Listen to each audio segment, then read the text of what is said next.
Welcome back, everyone, to ESA Cup Season 7. It's our final of 4 quarterfinals. I'm Pastor, joined by Pooble. We're going to be taking you through the action on this one. And what a game it is. Linard's Defense League versus Mafia Squad, Ghost Army, whatever you want to call them. They are the other team in this matchup. Yeah, it's our first time casting LDL this season. We've gone almost the entire thing without seeing the reigning champions because they were minions last season.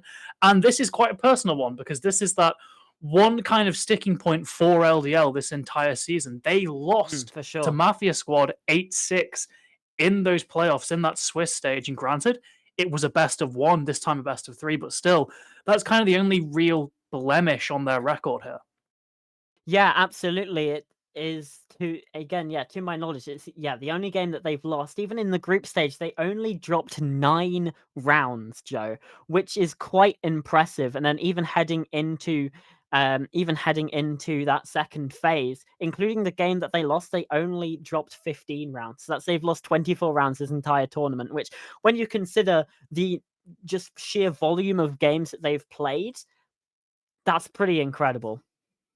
They've really managed to carry on that momentum. A lot of the time, if teams win tournaments, they kind of start slacking a bit, right? And it's to be expected a lot of the time. You've reached the kind of top of that mountain.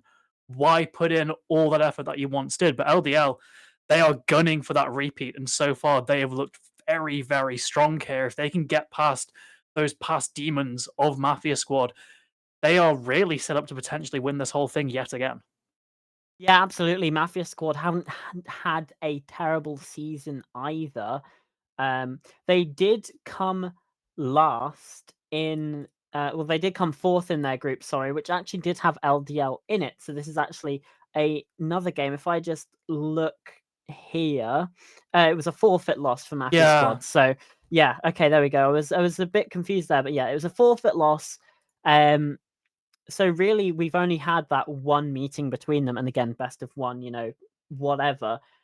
That being said, they did come fourth in their group, and also, despite going 2-0 up in that Swiss stage, they then lost their next 2 games and had to play that best of 3 against Minions. So it hasn't necessarily been smooth sailing for Mafia Squad in this tournament either. They've had a bit more of a bumpy road, but still, they've made it to the quarterfinals, and as we've seen before, they are definitely able to put a fight to LDL. this is really going to be we're potentially determining who wins the whole thing. I definitely know the players themselves on Mafia Squad believe that if they don't win this, LDL will go on and win the tournament. If they do, they will go on and win the tournament because it's quite a sort of heated rivalry here. And these are two very good teams, despite the kind of dips they both experience in that playoffs.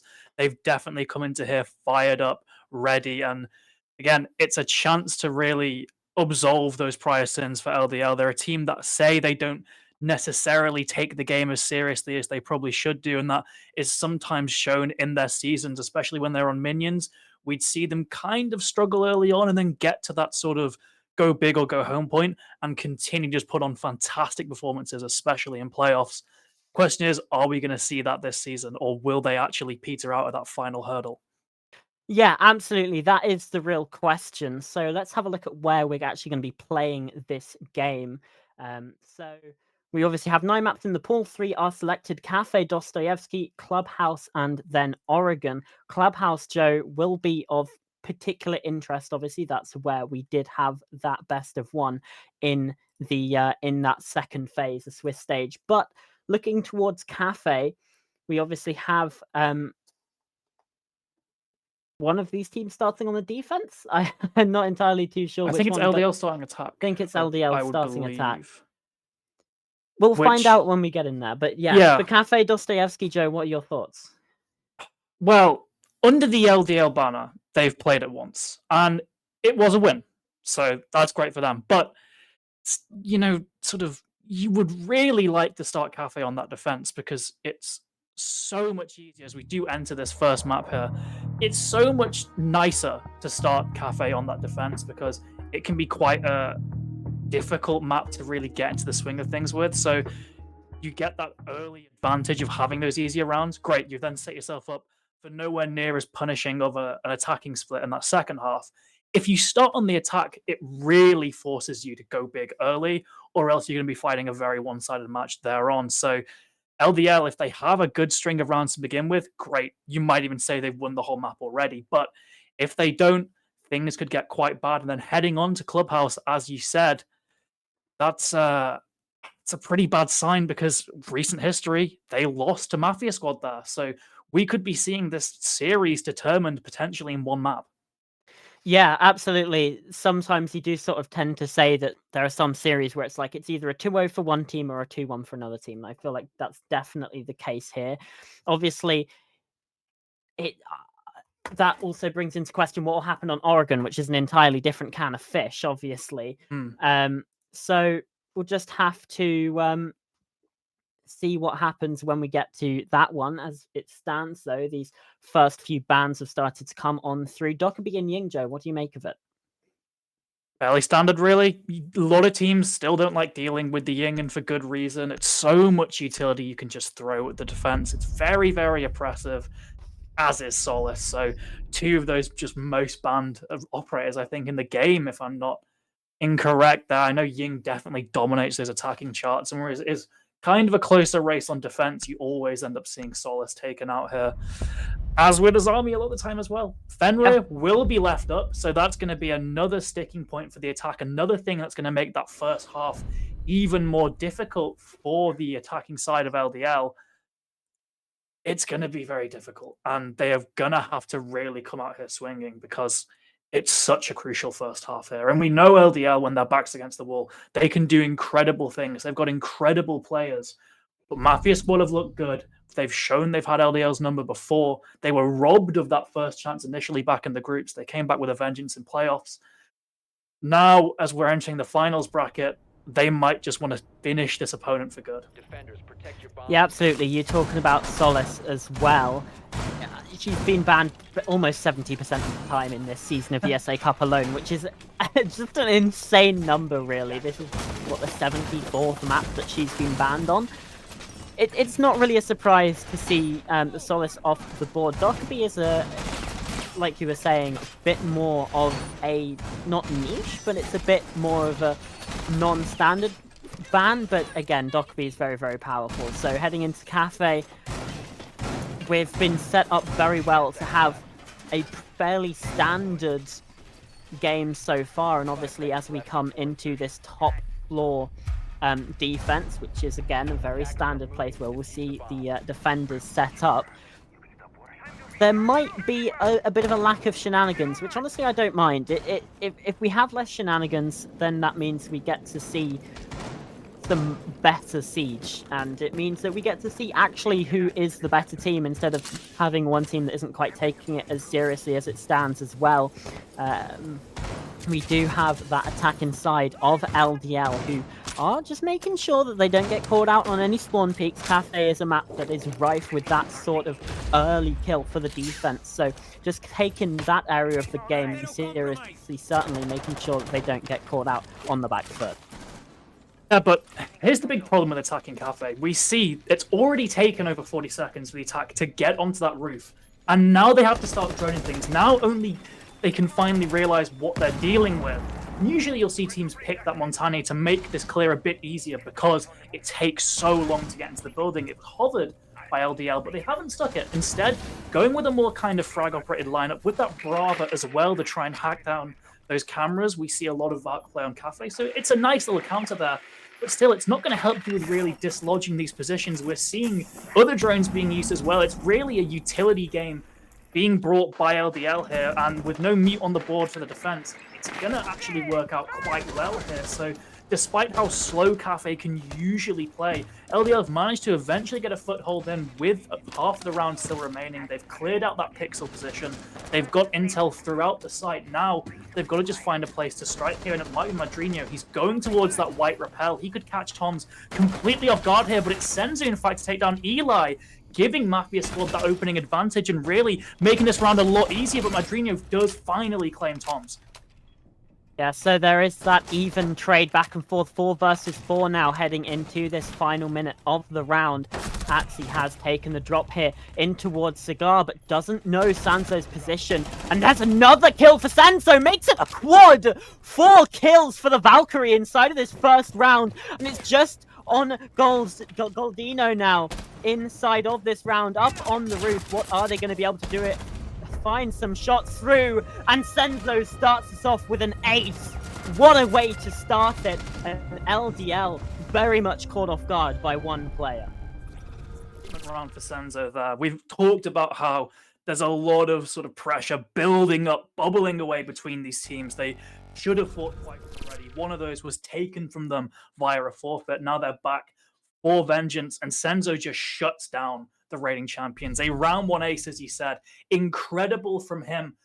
But if we're looking at that with a bit of a more cynical view, you can, of course, bring forth the argument that it wasn't necessarily Mafia Squad winning that. A lot of their setup was countered through that nice use of the Brava, of the Flores, and the rest of the team, I'm not going to say they folded, they just didn't really have a chance to deal with any of those players because Senzu was just kind of running around killing them all.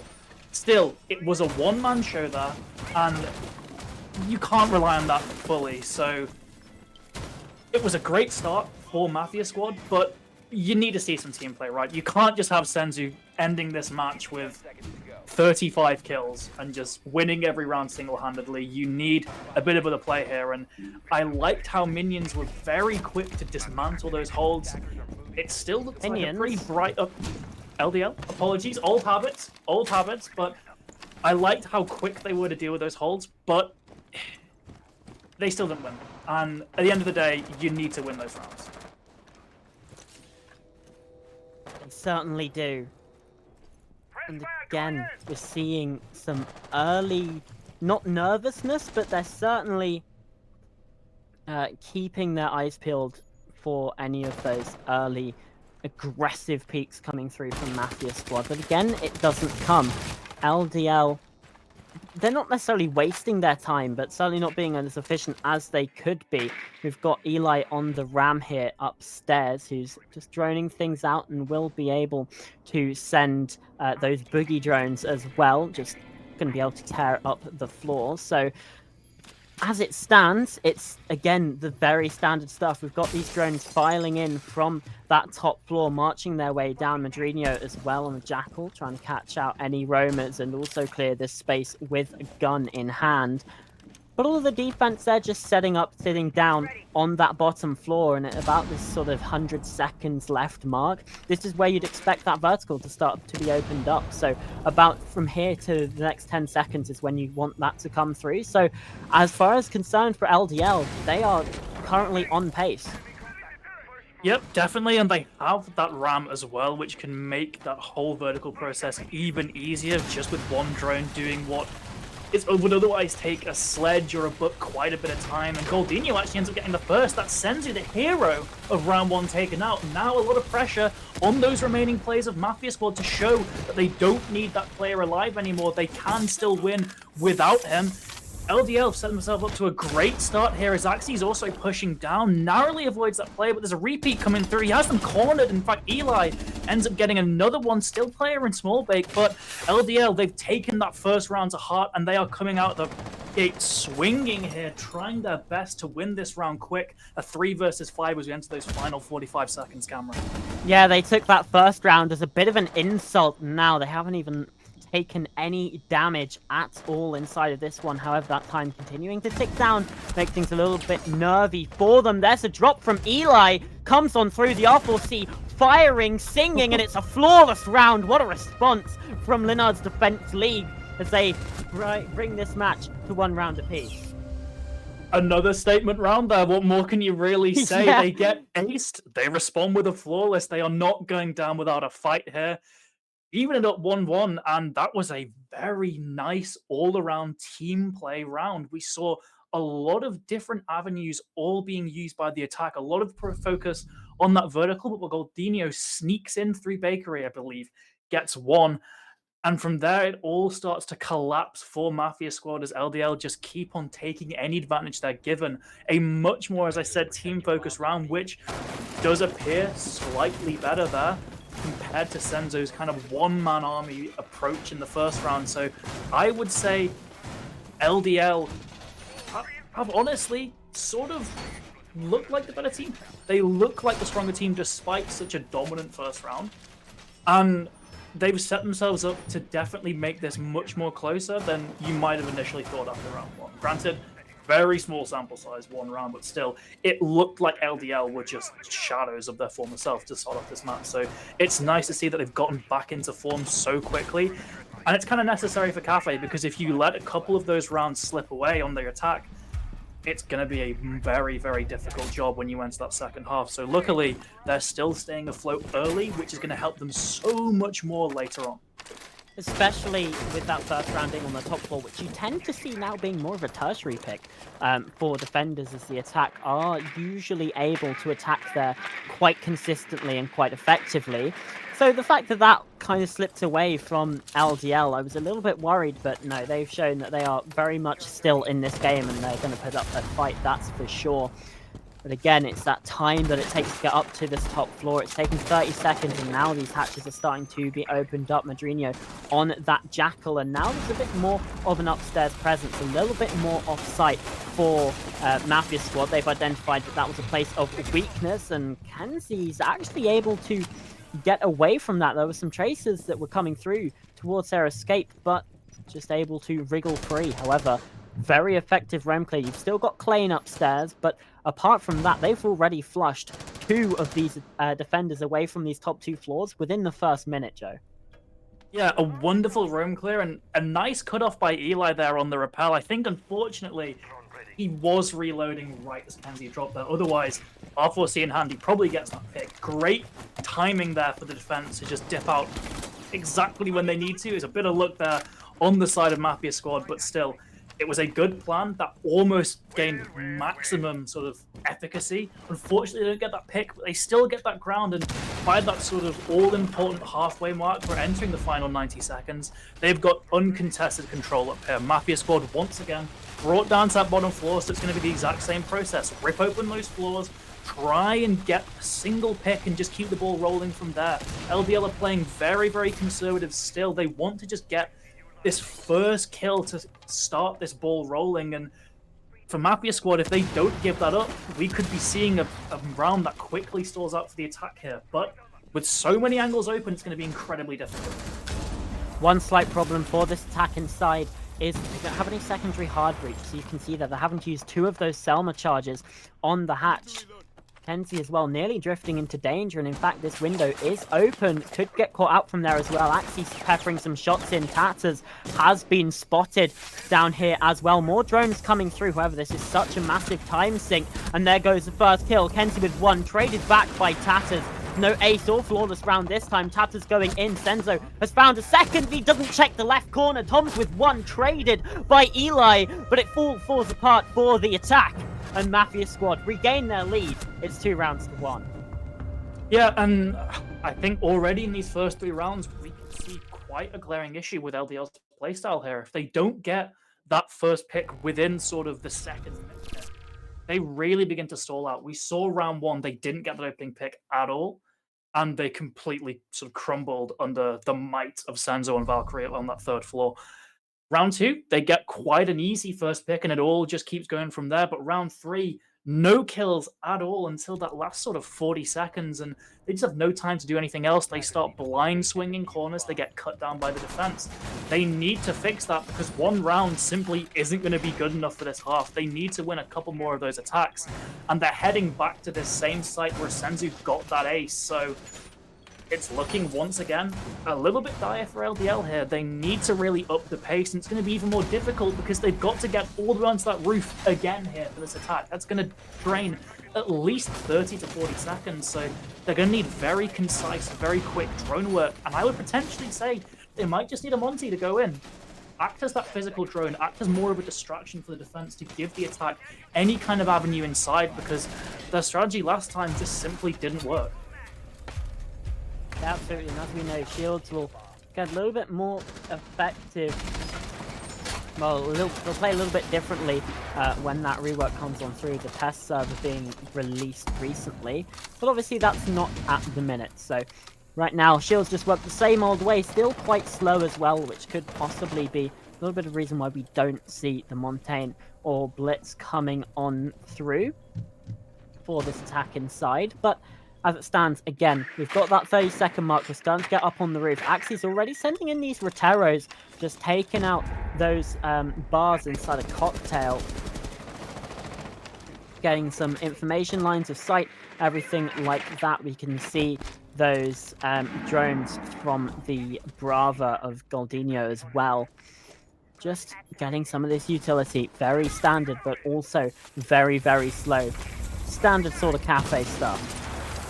Yeah, not so standard though. It's Senzu playing very close on that wall, and he's been misdrained. This could be Fantastic. a massive blow for LDL here. There's going to be a whole wave of drones coming in, though. A Brava and a Flores on top of that. But he gets that first pick. Eli taken down. He knows there's one on Repel as well. Tries to make it away. He does indeed. Doesn't get caught by either of those players. And now he can hide by the piano. Suddenly, he's proving to be a massive obstacle here. Got that one pick, and LDL have not gotten that coveted opener that they need to win these rounds, and things are looking even worse as Senzu gets a second. He just can't be displaced here, Cameron. With 90 seconds remaining, there's only 3 of those attackers here, and only a little bit of damage on the entire defensive side. There's another drop. They're just going to keep trying to feed him kills here. Tanners, where are you looking? Senzu gets a third. Finally You're off the window! It's a 2 versus 4 now, technically. Senzu not going to be picked up here as finally LDL get that problem player, but they've got nothing else at all. 1 minute remaining, barely any control here, and an entire mirror setup to get through. That was shambolic from LDL. You had a player on Repel. Senzu was sitting by the piano, fully exposed to both sets of windows in that situation. Axie does find a second on towards Klein, making things a little bit dangerous. And speaking of dangerous, runs right into the lines of danger. Kanzi's not watching, and suddenly it's a 2 versus 2. Surely not, Joe. Surely LDL don't bring this round back from the brink. Madrino's marching on in towards the bar as well. And here comes the swing round, taking pre-fires, left, right, dodging round, taken down Yasuke. With that kill, it's now 1 versus 2. For Axie only has the pistol, and Yasuke shuts it down. Senzo, the real hero there. LDL made a fight back of it, but again, the heroics of Senzo is far too much to overcome. Mafia squad have a 3-1 lead. You've got a player on the window. You can just rappel over, and he was visible, so visible. And they just fed Senzo picks. You look flabbergasted. It was more the fact that a repel play, you're at the sort of mercy of the mechanics. Repelling, it's almost kind of balanced by the fact that it's a bit finicky. There is no excuse for Tadas dropping that hatch and not at least aiming at where Senzu was. They know where he is. He's just killed another person. Instead, he's looking at ground that has just been walked through. I don't know why he drops there. So, I'm baffled, to be perfectly honest. I don't know what the game plan there from LD. It seems like there was a total breakdown of comms. And yet again, Senzu on that top floor doing incredible things. I think it was a 4K for him. Potentially 3K must have been, because there was it was 2 versus 4 after he was taken down. But still, getting those multi-kills on that top floor, insane performance from him. Obviously, it did get a bit shaky. Mafia squad played perhaps a bit aggressive when they had that big advantage. We saw one of those mirror windows get broken by the defense, which could have caused a lot more problems as the Legion was just dry peeking the wall. But Mafia squad have shown that maybe they still don't have the best discipline, because it became 2v2 surprisingly easily. But still, they win that round, and LDL once again left licking their wounds. 3-1 down. They ideally need to win these 2 rounds, or else it's likely going to go OT. And you don't want that if you are the side of LDL here, because it's a best of 3. You're going on to that clubhouse next. Things just aren't looking particularly good. No, that's a bit of an understatement, to be honest. Though again, like you mentioned, the mentality has been a thing that even Mafia Squad have identified about themselves that, you know, could potentially be a weakness. I mean, we saw it in that round, but they didn't let it go away. Yasuke came up big, and Axie only had a pistol. Unfortunate for him, but for the sort of meat and bones of this game, we need to see an improvement from LDL, because if the game continues as it is, like you said, it's going to be very difficult for these reigning champions to get anything done on this map. And then you head to Clubhouse, which it's going to be the same story. Mafia Squad have already beaten LDL once there before.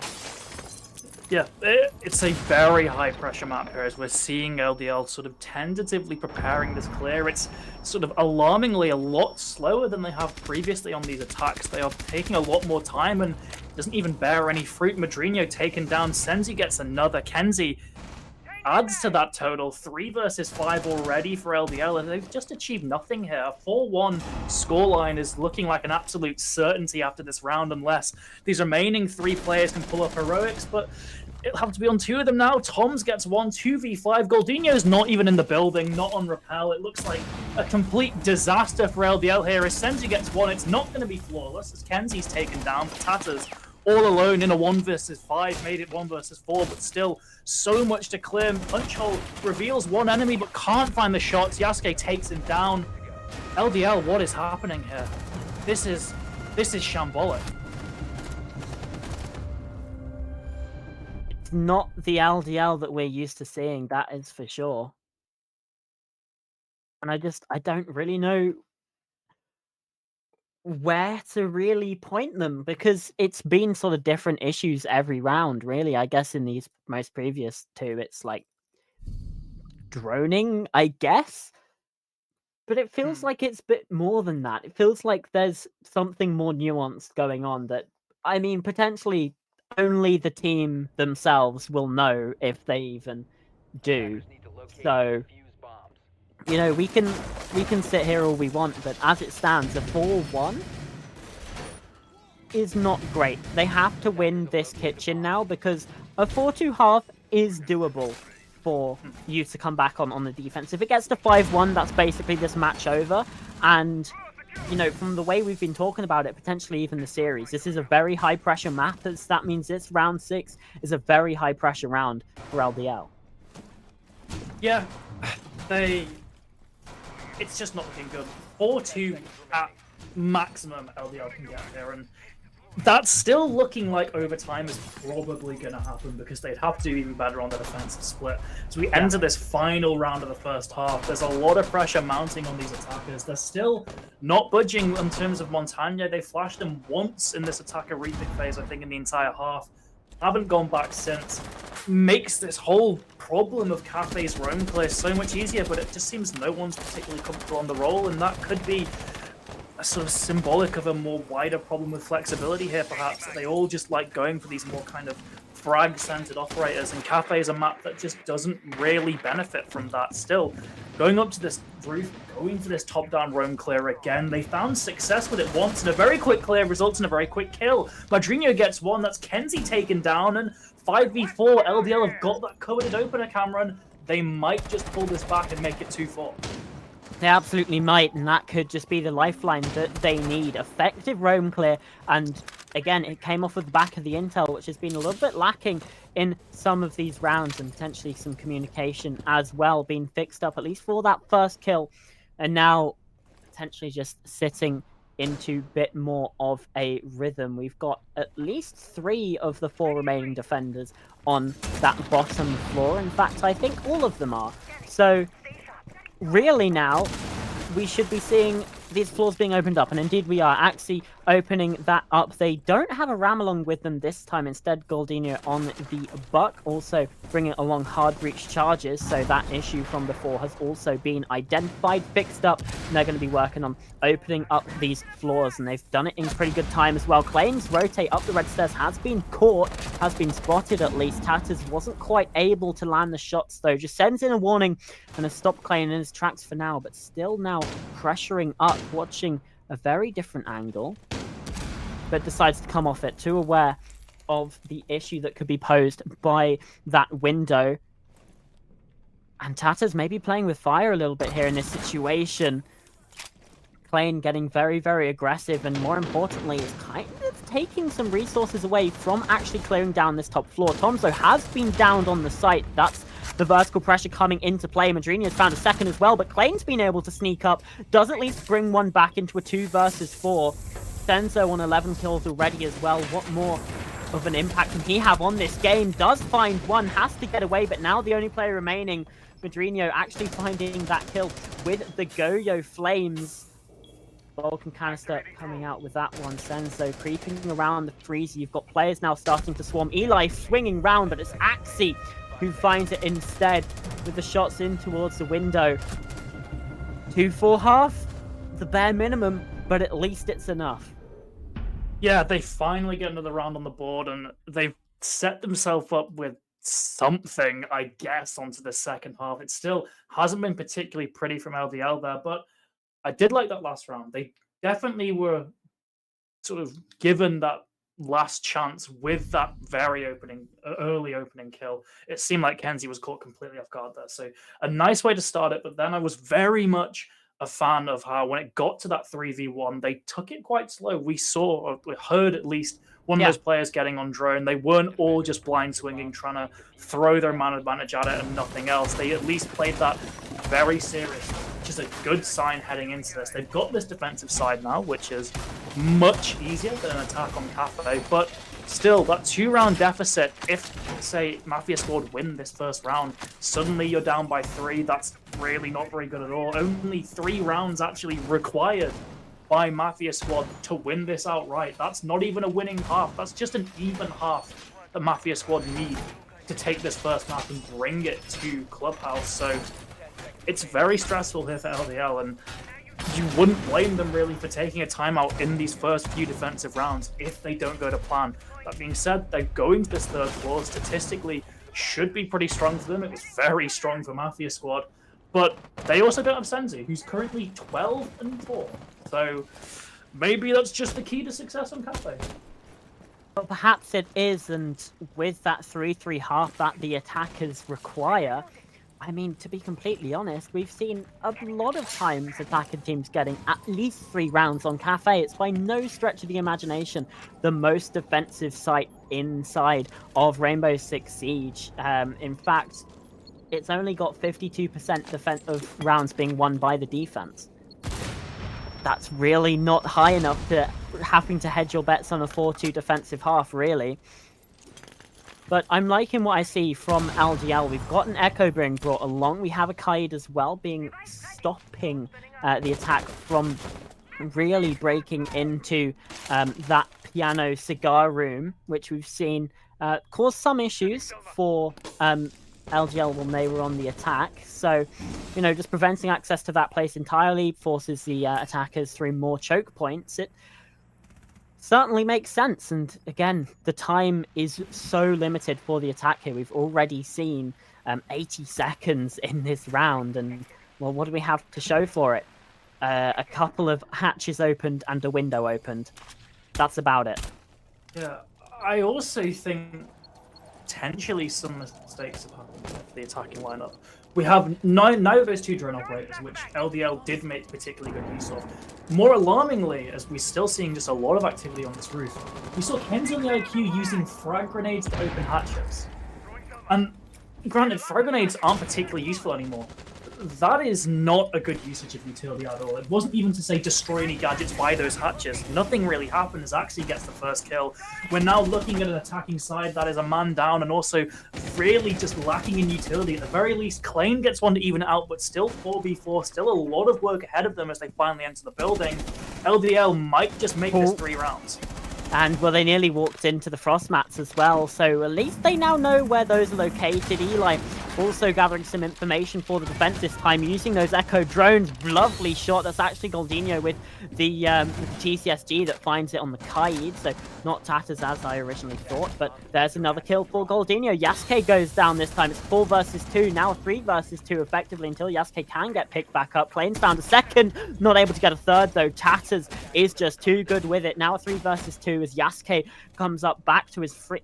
Only 20 HP, and well taken down as well. Senzo was also quite low. LGL, good start to the half. Good first round. Yeah, but it was quite a standard defense from LDL. And what wasn't standard was that attacking lineup. I think I might have been a bit too kind when I said it was a bit of a misuse of utility. It was an awful lineup. You know, usually you'd have one of those traditional soft breaches to help with the hatches because there's 2 hatches you want to open up. It also helps with getting those window repels open quicker, just using a buck shotgun or a sledgehammer. So you would tend to see a buck or a sledge moving towards a buck now with frag grenades being a lot worse. Maybe you'd see something like the Flores, like the Bravo, to deal with that utility because it's going to take a while to actually get to the utility clearing phase. Or maybe bring something like a Montagne, who's still been completely absent this match when Cafe is really kind of that operator's strong suit here. Still, nothing being used by that attack. Instead, going for, again, quite a frag-heavy lineup. And it just didn't work. It was completely repelled by LDL there. And LDL now opting for that Fenrir, an even stronger counter to the kind of gunplay-heavy pushes that we've seen from the attack here. So things aren't looking good, not just for LDL, but for almost the attacking side on Cafe here in general. And I'm a bit disappointed by that, because Cafe is a very old man.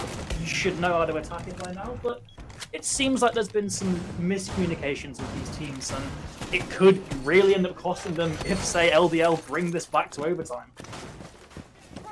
Well, the way they played in that first round, we might not need it. However, the first round of the half, as we know, is not always an indication for what will happen in the remainder of the rounds. Think about those first 2 rounds of the half. We saw an ace from Senzo and an immediate clapback with a flawless round from the side of Linard's Defense League. So, again, we're not going to predict anything to happen. This is still very much anyone's game, especially only with 1 round in it.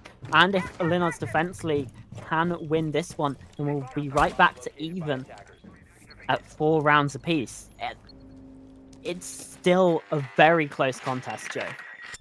Yeah, and it's still a very, very slow roam clear here for Mafia Squad. A whole minute's gone by, and I don't think a single player's in the building yet. They're still just sending these drones down. At least they've brought a Flores now for that extra sort of utility destruction, but Kenzie has managed to make their way in a cigar shop. We've still not got a lot of presence from the attack at all. They're finally making their way through, but with this castle setup and these Fenrir gadgets, they've got a lot of utility to wade through as Kenzie does at least take down the Fenrir, meaning no new gadgets can be activated, but those remaining dread mines are still going to be armed here. So there's still potential for that gadget to come into play, but the threat is significantly minimized, and it robs LDL of that coveted opening pick, actually taken down as well by Senzu. At the very least, there's a trade, but still a 3v4 with the defense on the back foot here.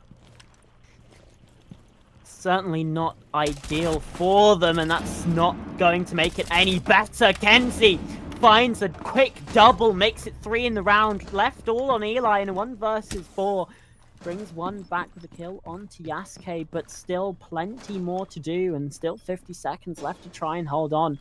The attack now have very much got control of the southern side of the map. You can see Kenzie with a cutoff. Senzo should be able to come in here and plant, and there's a 4K from Kenzie in the round, shutting this defensive side down and restoring that 2-round advantage for the side of Mafia Squad.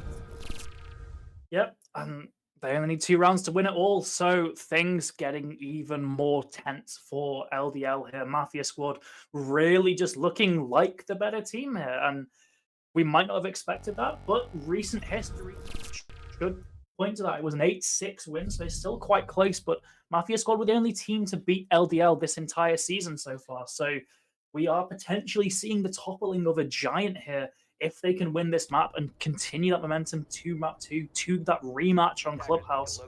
As for LDL, things, I don't really know how you fix this. It looks like there's just too many problems here. On the attack, there was a real lack of communication. We criticized their drone work. On the defense, I guess you can really criticize their trading or their lack of trading. We saw very delayed responses from the defense. There was no real infrastructure to get those trades, so when Mafia Squad got 1 pick, they could just keep it rolling because it would take the defenders so much more time. They would have to swing quite wide to get any kind of response. We saw Kenzie get fed those 2 free kills on Cocktail.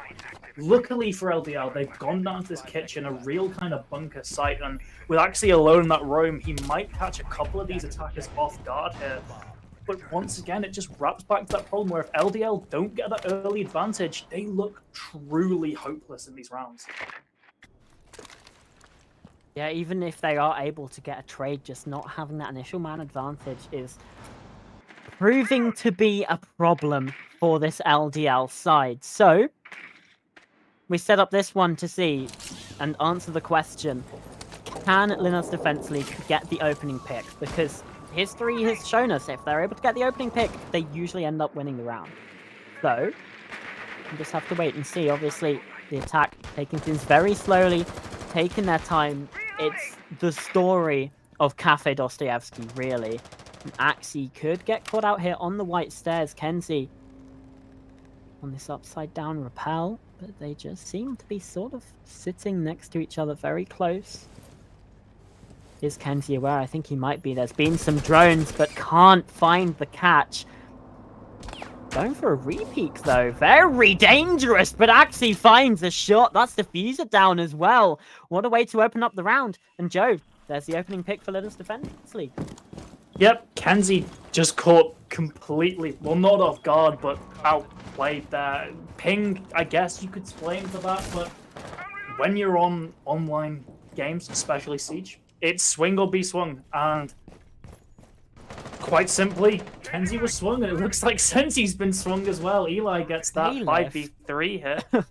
So, it's looking a lot better for LDL here. They've gotten that massive advantage, but Clayton's going for a very heroic play, wandering through, gets one now, has that site control, really. Granted, there's a defender in the freezer, but that's a kind of isolated position, so Clayton could potentially win this round here, but instead he slow peeks into the waiting arms of Goldinho, just really shatters any hope a Mafia squad look to have of winning this round, as Toms is alone on this roam clear. Yasuke's elsewhere on the map. There's no real connection between these two players. They're going to have to play these individual 1v1 gunfights, and as though Toms does seem to have a whiff of where this player is, he can't quite land those shots, and in fact dies to Axie. A 1v3 now for Yasuke, who did pick up one in that engagement, but still very much trailing in these man count, these numbers on these teams. And Yasuke, first one swing at least takes on Axie, but with two full health players remaining, the hatch is open, but it's going to be watched as Goldinho actually just swings. Oh no, play surely the not. There. 1v1, thank God. Madrinho gets that pick, but we're seeing yet again a bit of a lack of discipline here, Cameron, in these very, very dominant man advantages. Oh, that was a sketchy moment, and it all started here. Look at that, just the run in on through. And well, it almost fell apart. And to be honest, not entirely sure how Toms lost the fight to Axie. And again, also not entirely sure how Yasuke managed to bring it back to 1v1. But it's fine. It's all good. Things all played out how they should be. The universe has restored order. And we're back to within one round. The opening pick did make the difference. It got down to that final 1v1. That was the difference from Axie. And it feels, I don't know about you, but when watching this match, it feels much more one-sided than it actually is. It feels like Mafia squad could be up sort of like 6-3, 6-2. Obviously, doesn't quite work with how many rounds are actually played, but it seems like there should be a much more dominant side there. And there isn't. LDL have still managed to sort of pull themselves together in these high-pressure scenarios, in these really late round moments, and they've managed to win these rounds and get 4 on the board. They're still trailing, but not by much, and considering how poorly that first half went so far, the defensive side is looking pretty good, but if they lose one more round, they enter that dreaded match point situation, and then they really have to go big or go home. So there's still a lot on the line here. There's still quite a sizable advantage for Mafia squad, and with LDL playing on the defense, there's still a very big opportunity for an overtime. Yeah, for sure, and obviously playing with that additional pressure can force you to make mistakes, and we might even see a 7-5 as a result of that, because again, 3-3 halves not uncommon to see from an attacking side, and that's exactly what Mafia squad need here. in this game, as we can see some Twitch drones coming on through. Default cameras being zapped up on this top floor, taking away some of the utilities. The drop comes on through. Goldinho finds the opening pick here inside of this round. Clay nearly has an angle on towards Pixel. As it stands to 5 versus 4. Andrinho is getting a bit more aggressive in towards Cigar to try and take down some of these drones, perhaps even spot the peek on in from Claim, but these drones should spot him out, and indeed, yeah, does retreat back down into that Pixel spot. Axie doesn't retreat and gets punished for it. Kenzie with that kill. It's a 4 versus 4. An incredibly risky play from Axie there that I really think, given the grander context of this map, you should not be taking on the defense. Luckily, Madrino gets another here, 4v3, so there's still a man advantage on the side of LDL, but they lose one player here. Granted, they still got their man advantage, and Klein takes that away from them. Madrino is taken down 3v3 with still a minute remaining. There's definitely a chance here for Mafia Squad to win this round, but they're still searching for utility, searching potentially for those echo cams. There's no Valkyrie cams. I'm not sure if the attacker are actually aware of that. So they have a very real chance of getting a plant down and winning a round here with only one nitro cell on the side of the defense, and it's on Tadas, who I believe isn't even near the site. Potentially the player on white can't quite make it up from that silhouette, so it's going to be quite difficult to deny this, and Tyler's taken down. In fact, no nitros here. You can get this plant down as Mafia Squad. Senzo gets 2, Klein gets another, and oh my, Cameron, LDL got their opening pick, that one key that they could always rely on to winning a round, and it did nothing there. That round was just a complete fumble from LDL. I don't really know how to explain that otherwise. They had man advantage, and they didn't even really need to swing in that much. They still had some yokais available to try and deny plants, delay things a little bit further. But instead what happens is you have some lovely shots coming through. I think Senzo got 2 kills there, which interestingly has only had 3 kills in this half. So he was really, really strong in that first half. Hasn't really been stepping up to the plate when it matters, apart from that previous round. Gets those 2 kills in the end round, massively helps the team. Hopefully for the side of Mafia Squad and for their sake, this is a bit of a return to form for Senzo and not just a brief spike in the number of kills on this attacking side, because I also feel like in a lot of situations they've just been lacking some of that gun skill, some of that sort of killing mentality, and Senzo really brought that on the defense. Hasn't had the same impact here on the attack.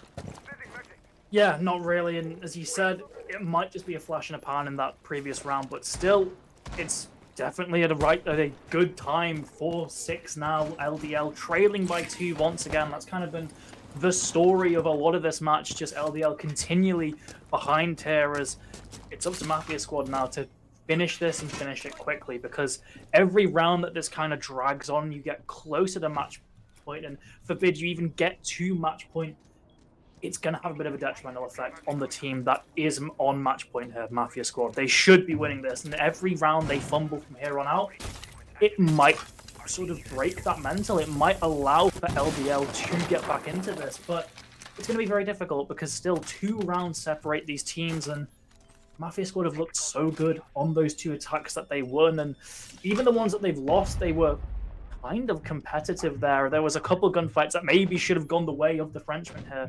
Goldinho is going for a similar play to Senzu when they were on defense, playing close to this wall, close to this window, but it's actually, in fact, taken down by Senzu, continuing that momentum from that previous round here as Tom's just gets a glimpse of Goldinho. I think Goldinho is surely dead.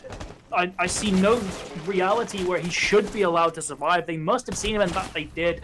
Holmes takes him down, 3 versus 5, and I think LDL might have just lost Cafe, Cameron. It's looking that way. They're starting to fall apart at the seams here in this defensive side. That previous round loss, when they had it in the bag, might just have fried the mental, at least for this game. Hopefully Clubhouse they are able to find a resurgence, but that is what we're having to think about now. What can they do on Clubhouse? Because Cafe seems over. 5 versus 3 with 1 minute remaining in the round. If they can stall things out, they might have a chance. But instead, it's another kill for Tom. It's another kill for Mafia Squad. Now a 3-player advantage. Tatters and Eli do find one back. That's Eli. Takes the drop. Does have a C4. Could send it out. Will it find a kill? No, nobody's there. Tatters has another. It's now 2 versus 3. We've been talking about a lack of discipline, and stepping out in the reload is certainly a lack of discipline. Klane's caught in the frost mat. It's not quite the death nail that it once was. Back up, does have a gun up, and now the plant's confirmed as well. Senzo, can he win it for his team? Has had such a massive map, and does. Sends it over the line. Mafia Squad have Cafe Dostoyevsky. They have the advantage, and now they head into their own map pick. Clubhouse awaits. And Clubhouse, it's important to note, they've already beaten LDL on that map. So LDL, they are really back against the wall here. And we've said time and time again, that is not where you want LDL to be, because they will strike. But so far, they've looked lifeless. And they might have just, dare I say, been eliminated from just as a result of that one map, because Clubhouse was won by Mafia Squad. It was close last time, but the fact that Mafia Squad have chosen to go back here shows that they're still very confident in their abilities. It's really on LDL to prove why they were the champions last season, why they were undefeated up to their first clash with Mafia Squad, and they continued to be undefeated even after that initial blip. But it's going to be difficult. And we've said that time and time again throughout this map, as things just haven't gone their way. And it just seems like they're in this spiral, this downward spiral that they can't really get out of here, because Mafia Squad were just one step ahead of them at seemingly every single part of that game. For sure, and losing your own map pick as well, that can take a strain on the mental. So how will Clubhouse play out? We'll have to find out, but that will only be after a very short break. We'll see you in a few minutes for the second map of this very exciting best of 3. You don't want to miss it. Stay right there.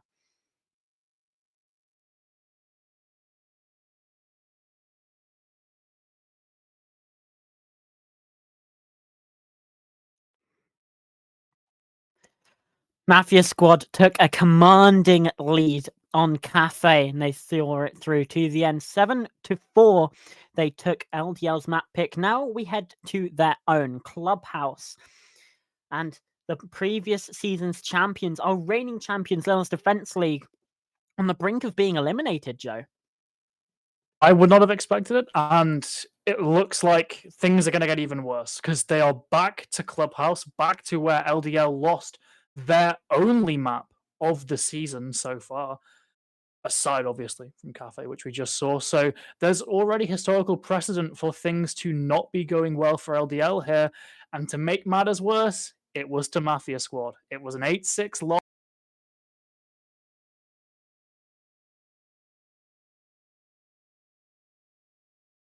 I'm back. Hello. But yeah, Mafia Squad are potentially set to win this in 2 if they can repeat history on Clubhouse here. It's going to be a big task for LDL here to try and abolish the sins of their past here. The one loss, that mark on their record, they're going to try and get rid of it. Yeah, absolutely. And they're going to need to improve, basically. There were a few moments in that first map when we were a little bit skeptical. It didn't seem like there was the right sort of communications there from the side of LDL. Granted, Mafia Squad did look a little bit shaky at times, but LDL definitely were the weaker side. And like you said, that previous history on Clubhouse, combined with losing your own map pick, losing the first map, LDL, they need to show the mental resilience here to improve themselves, but even before that, to stay in this game. Yeah. Luckily for LDL, back last season where they won under that Minions name, their first quarterfinal against No Name, it was a 2-1 victory, but they did lose that first map. So there is a precedent for this roster to perhaps take a bit of a fall early on in the finals and then come back and win it all. They really got to hope on that, because Obviously, That's sketch. They lose this map, they're out. They win this map, they lose in Oregon, they're out. There's no losers bracket. We're in a just single elimination finals bracket here. It's gonna be very stressful, I'd imagine, for LDL. Luckily as well, I believe you were saying there's been a substitute out for Mafia squad. So there's one player who's potentially going to be a little bit colder than the rest of the lobby, having not played that previous map. So that's a good sign for LDL. But they've still got to win on Clubhouse here. And Clubhouse is a map that can really go either way, with Mafia squad winning it in their last encounter. That is the case. So yeah, Iron has come in for Toms.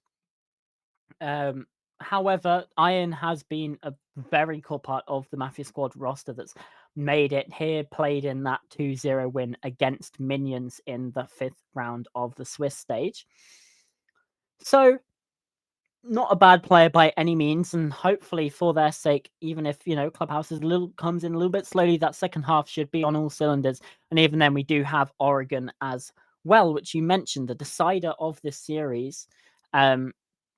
As we do have a little bit of a rehost situation going on, so we'll keep you updated in terms of that. From that first game then, Joe, or first map even, let's just talk about Senzu really quickly. Senzu had an outstanding game, particularly in the first half. From start to finish, really, he was incredible. Starting obviously with that round one ace, Yeah. completely shutting down LDL, and just continuing with these multi kills throughout was quite a big part of winning that final round as well. Got that opening pick, I believe.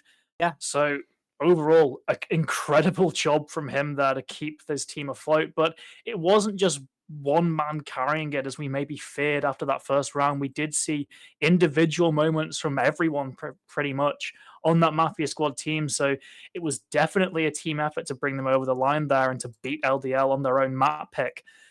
Obviously, the questions are now, can they keep it rolling? Can they maintain this momentum, or has this brief pause that has been slightly extended by this rehost given LDL time to sort of think on that first map and improve and just get back to the mentality that you'd want heading into a map of Siege here? So LDL, I think they've been given sort of quite a gift with this rehost, but they've still got to win that map, and they've got to win Oregon after it as well. They can't afford to run out of energy here because they're already one map down in the series.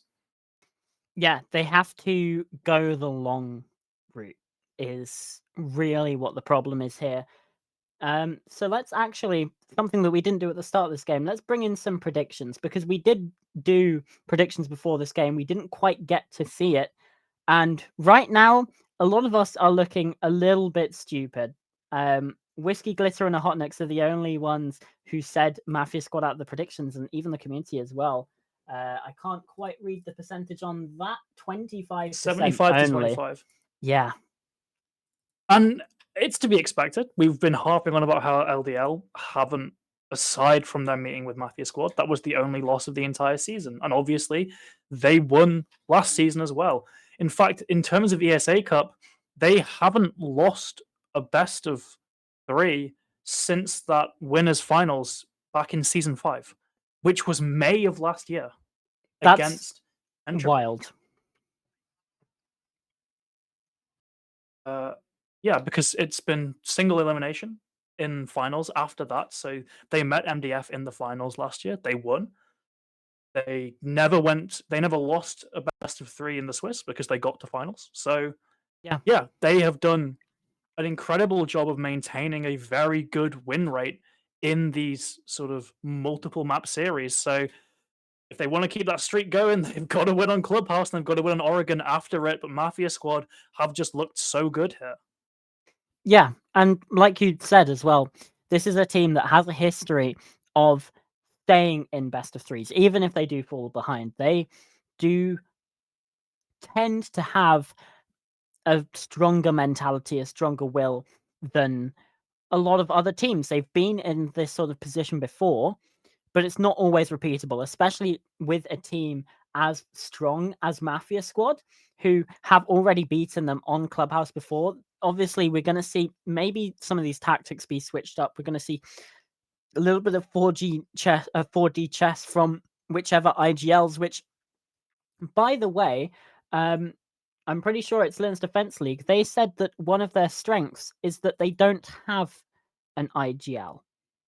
Well, on the Which sort of I was a bit confused about how they view that as a strength. Like, yeah, okay, they say they listen to each other very well, but that's not necessarily a strength of not having an IGL, because you should be able to do that anyway, even if you do have one.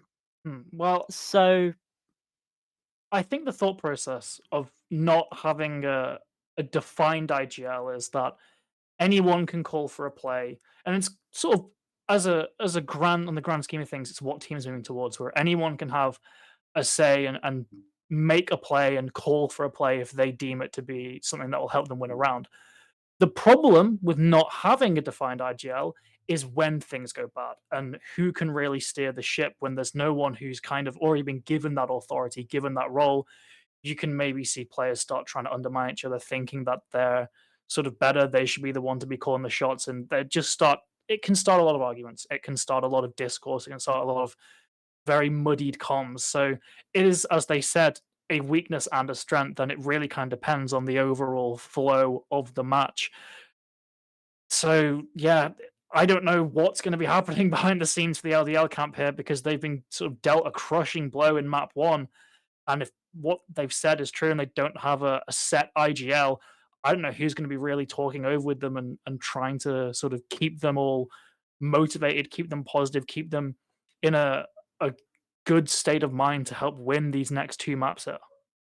yeah, absolutely. And as we sort of head into this sort of extended pause as well, potentially that gives opportunity for more of these arguments to start coming through as well. As we're not in the game, thoughts of that previous map will start to fester as we're not sort of getting any of that new information.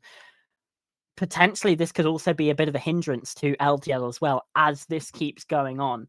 Um, so we said that, yeah, we've got a rehost going on. I think we're going to send it to a break until we can get this issue sorted, because things are taking a little bit longer than we anticipated. So when we come back from this break, we will have the second map. I pinky promise this time, because yeah, okay, maybe I lied a little bit at the end of map one. It's fine.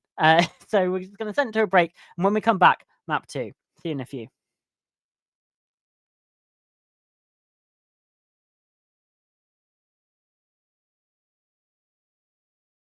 I've never been more ready in my time. Welcome, welcome back, Hello. everyone. Oh my word, we've been having an interesting time, but we're back and we're here for Clubhouse. It feels like it's been an eternity since I've seen some Rainbow Six Siege on my screen, but Yep. we're headed to Hanover, and we do have an intense situation for LDL. If they lose this map, then they're out of the competition in the quarterfinals, which, considering their previous history, you might even say is a bit of an early exit, Joe.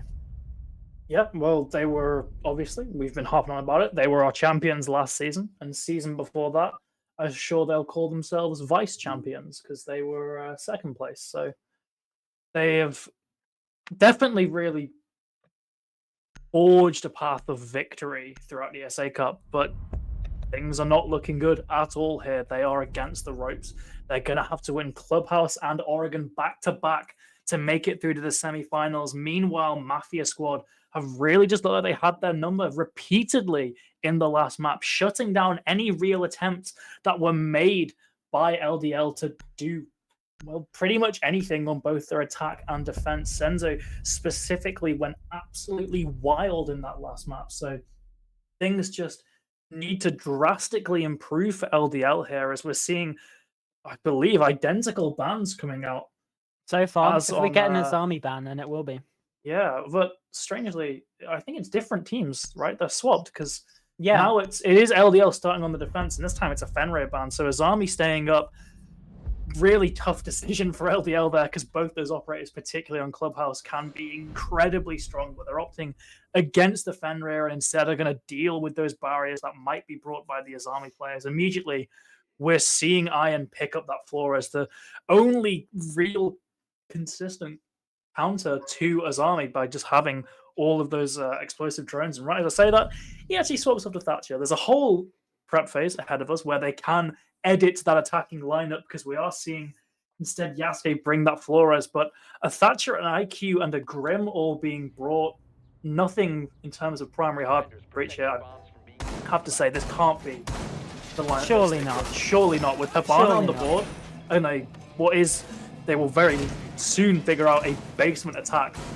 Surely you would bring a Habana or an ESA because just having those secondary hard breach, those can openers, as they are so lovingly called by many people, it's not really going to be enough there, especially because you're going to need some of that ranged hard breach to deal with things like the mirror windows, like Church Wall, even like the hatch without exposing yourself to nitros from below. But as we enter this final 10 seconds, and impact, as we enter these last 10 seconds, I'm not seeing a Habana, I'm not seeing an Ace. They're sticking with the secondary hard breaches here, Cameron. So that is going to open up a lot of opportunities for the defense. And Buck's got flashes. No. Oh, one set of... That's bad. That's not good. Especially considering this is possibly Hibana's strongest site in the game.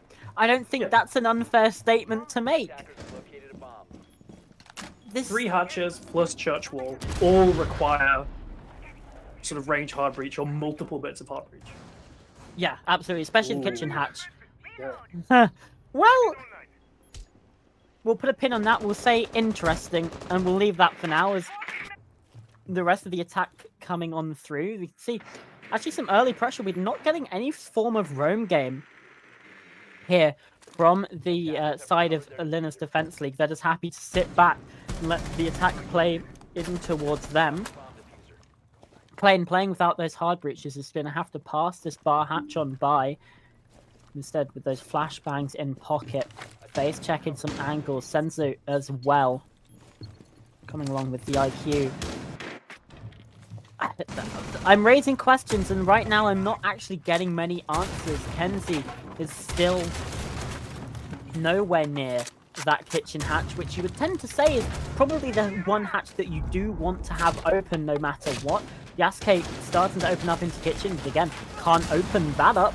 Indeed, we do now see some hard breach charges being used by Kenzie, but I don't know where that is. I think that's the stock hatch. So that hatch on towards blue will be opened up. That's at least useful for the attack, but now you've got 5 impact grenades, from this defensive side that they can use to trick your kitchen hatch, and you've only got 1 hard breach charge to use it on. In fact, they're not even going for that. They're instead electing to open up the moto hatch. So it seems like very much a church-focused push here, and I think the side of LDL have noticed that as well. They've rotated these players over, ready to watch. Tatters has eyes on the hatch, and as the bees come on through, well, there's nothing really off the back of it in these last 40 seconds. Tatter's still watching for drones. EMPs didn't find any purchase either.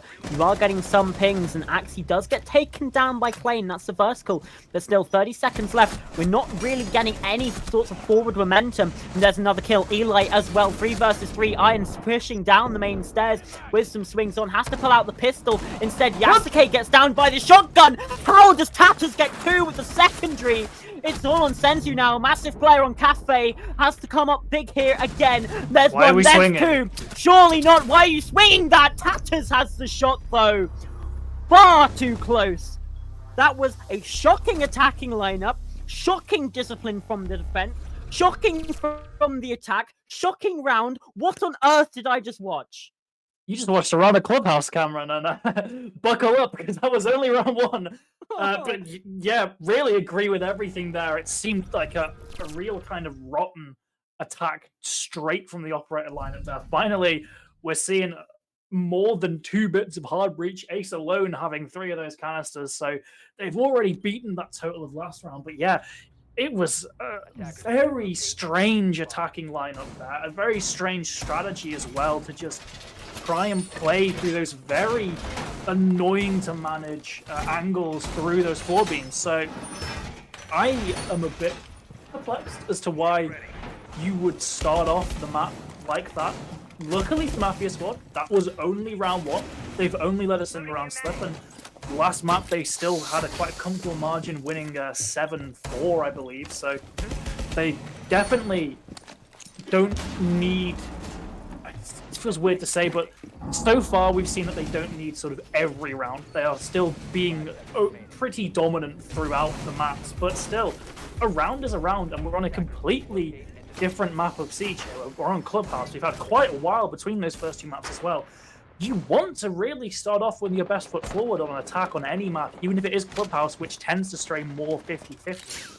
So giving LDL quite an easy first round win there, despite their best efforts to throw it away, it still is just by no means a sound strategy. Luckily, though, as we said, they have a main hard breach now. They have that ace, which opens up a lot of possibilities. They have the thermite as well.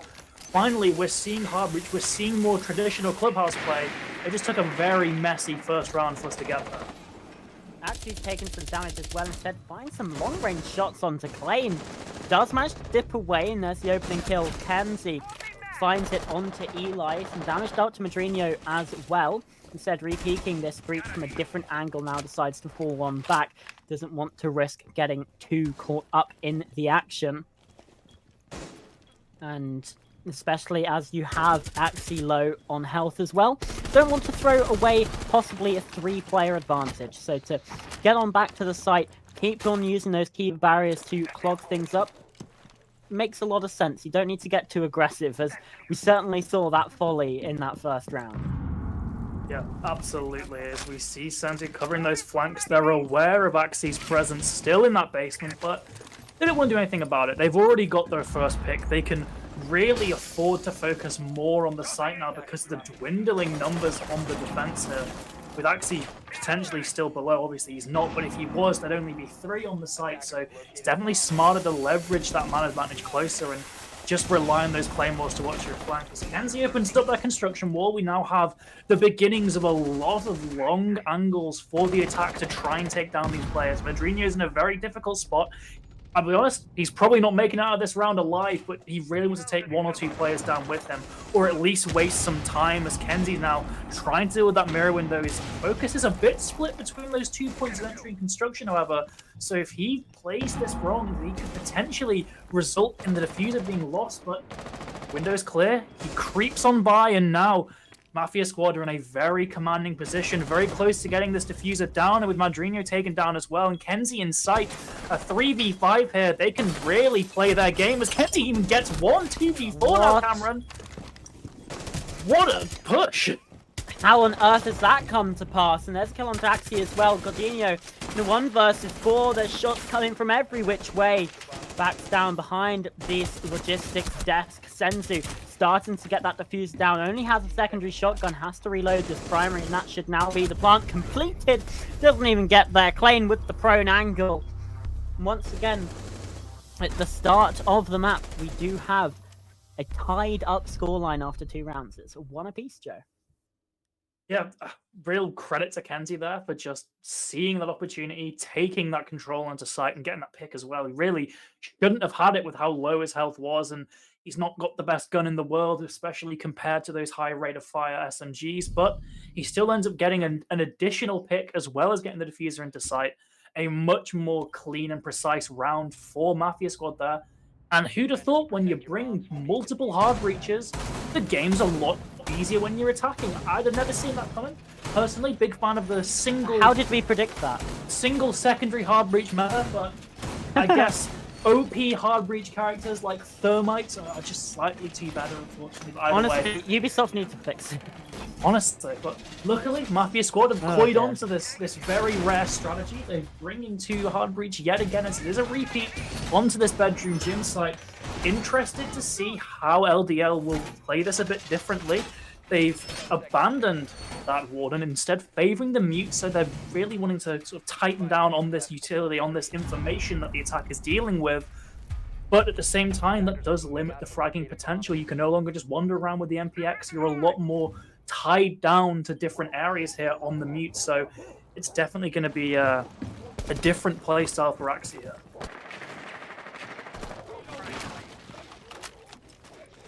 Will it work out? I mean, hopefully, for the sake of LDL, because we've seen all 2 zeros so far. There's Yasuke get some shots down from that oil pit inside of the garage, but just a little bit of a scratch, still about 75 HP left on him, so it's not the end of the world there. Nice as well, just sending in that EMP, enabling this breach to be opened up effectively, and now can start dealing with those mirror windows as well. Senzu, obviously with the Ash, that's a new interaction. You can smash the glass by using those Ash charges, which is quite a handy one. It's still a 5 versus 5 though in this point of the round, which we didn't see last time. Instead, this opening pick had come a little bit earlier than that. Madrino, though, has just found a lot of damage dealt to themselves, and that could be the opener that Mafia squad needs. Luckily for him, though, he does survive, and with those active utility gadgets like the Wamai and like the Azami, the later into the round, the stronger you get, the more utility you can output. So luckily Madrino wasn't taken down that early and continues to reinforce the gym, but these breaches are coming in across the map here. We're seeing already the defense has been pushed quite far back, very boxed in the side really from Eli, playing this off angle in Logi, and he might not be spotted here. The mute jammers could help him, but I'm not sure if he actually does. In fact, actually gets the pick onto Senzo, and that should leave Eli still hidden there. There's attention is likely to be taken away, but he opts for a more safe approach, getting out of that position. No, he's back in there. He's going all or nothing, trying to see if that play will work out, and it's risky, Cameron. If he goes misdroned, likely wins the round, but if they spot him there, he's cornered him with Madrino and actually getting taken down. Tadas as well. Eli has to gets annihilated. Good lord, Goldinho in a 1v4. He can't win this at all. Iron takes him down. Mafia squad spring to life there and take that third round. Well, hero of the top floor, definitely Kenzie. Had a massive round in round 2, and again here. I mean, what on earth was that shot? I think, was it Eli that got killed there? Yeah. Oh, that is disgusting. Unbelievable. The Mafia squad have the lead again. After 3 rounds, it's 2-1 to Mafia squad. I wonder where I've seen that scoreline before.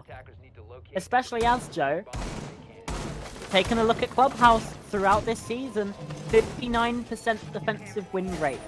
If Mafia squad could even just get a 3rd round in this half, I mean, according to the statistics, the map's already done.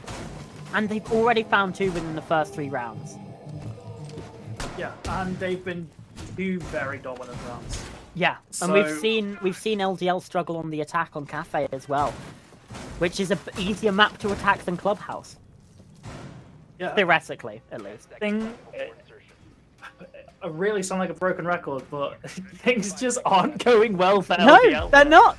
They've had these isolated moments of being incredibly dominant. We saw that flawless round in Cafe round 2. We saw the first round in this map where, aside from some shenanigans in the final 20 seconds, they looked pretty on top of things. But now, once again, they're faltering. Everything else just isn't quite going their way, as they really want to try and take down this player Iron in the garage even. That's the 2nd time they've gone for these early aggression there, but the 2nd time they've not found anything, so they have to sort of retreat. I think that was Axie coming back with his tail between his legs down to that basement. Unsure about the overall Roman presence in this map here.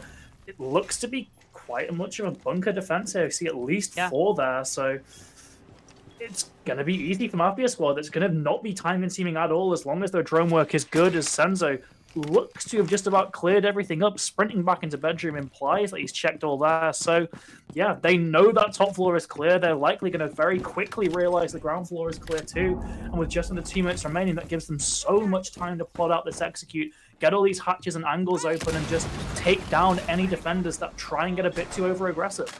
But they're again opting for only 1 set of hard breaches on this basement attack, which I don't understand at all. I thought we'd learned. I thought we had learned. Oh, and there's your IQ gone. It's not quite the Grim, but still, with one of those hard breach charges left in the pocket, where's he going to use it on?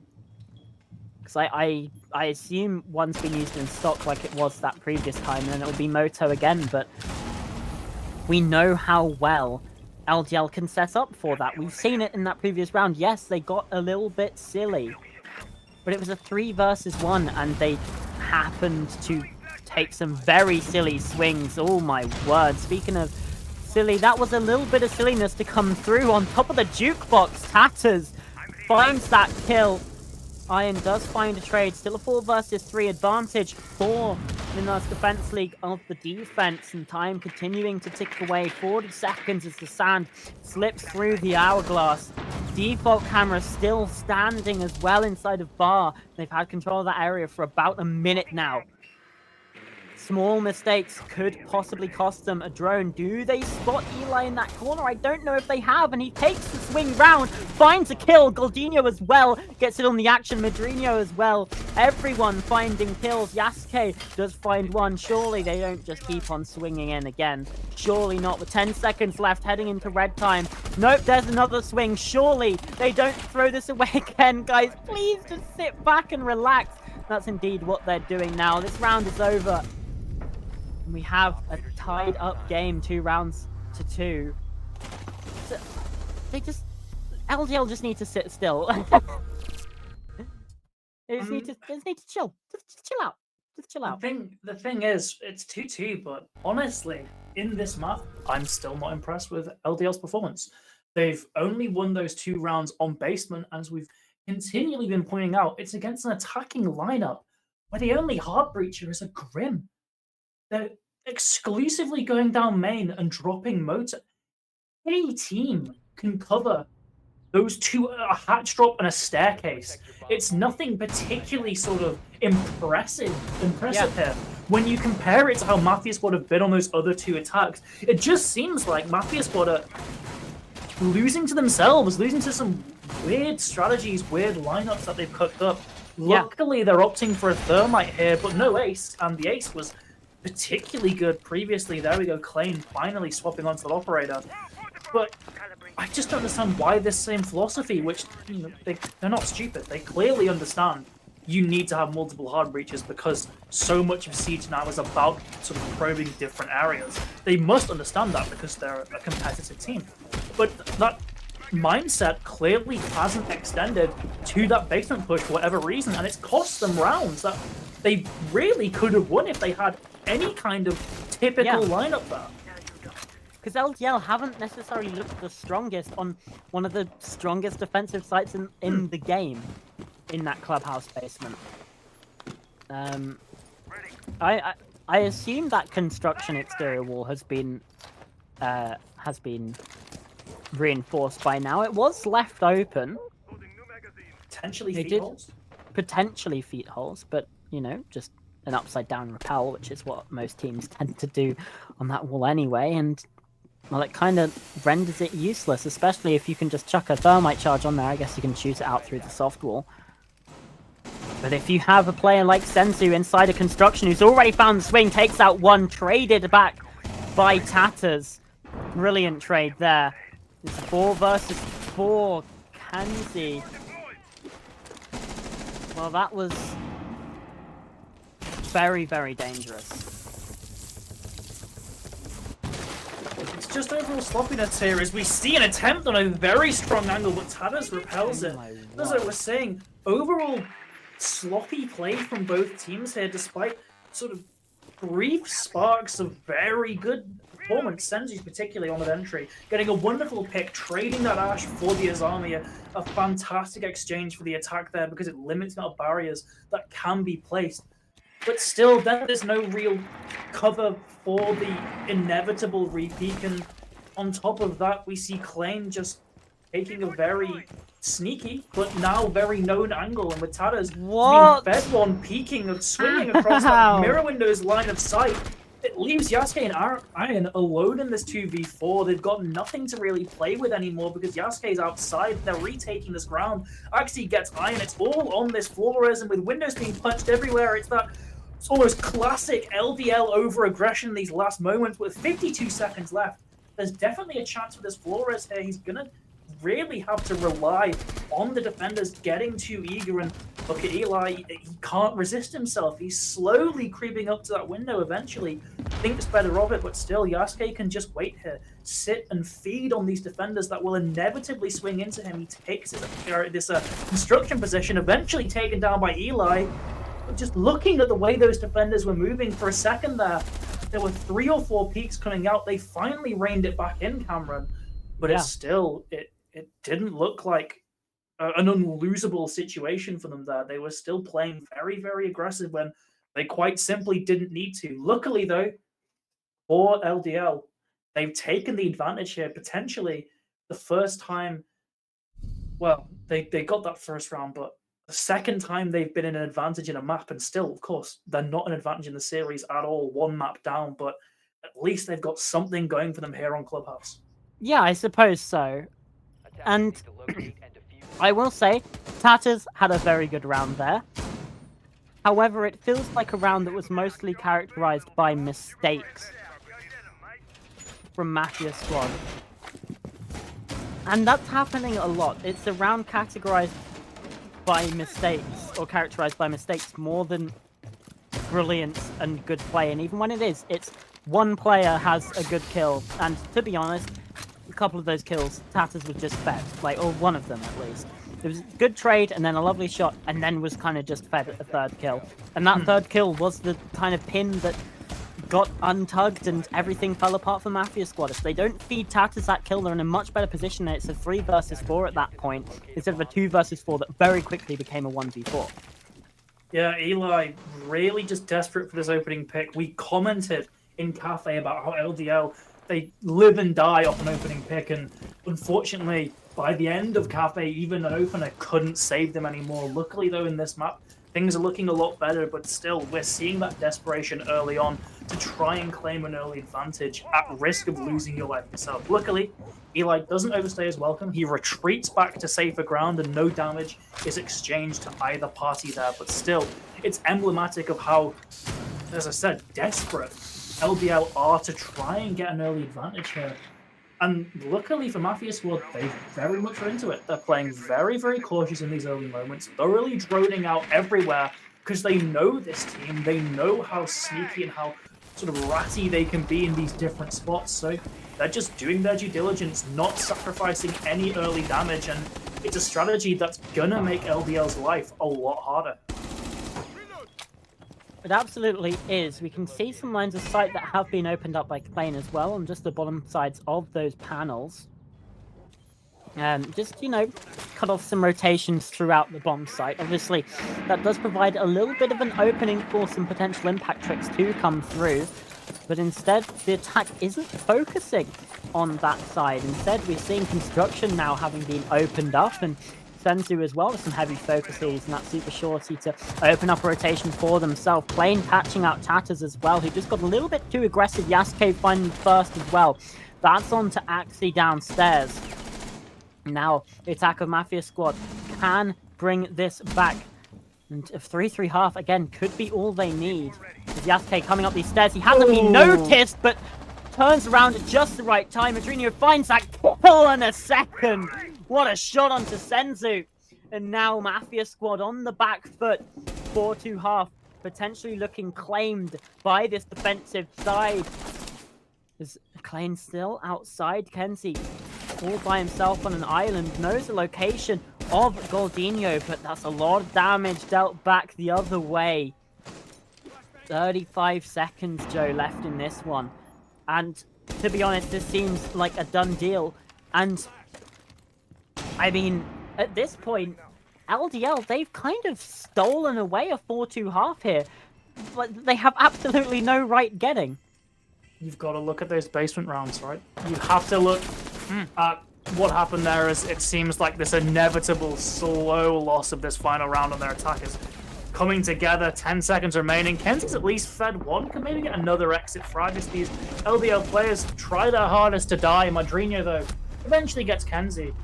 But yeah, as he said, a 4-2 half that just doesn't feel particularly deserved, I guess. And it kind of sucks to say that. But when you really look at things, they had 2-3 basement wins based on a bizarre, just quite simply moronic Mafia squad push there when they were only relying on the Grim with the secondary hard breach. Those 2 rounds swap the other way, or even if they only win their second one, you're then looking at a 3-3 split.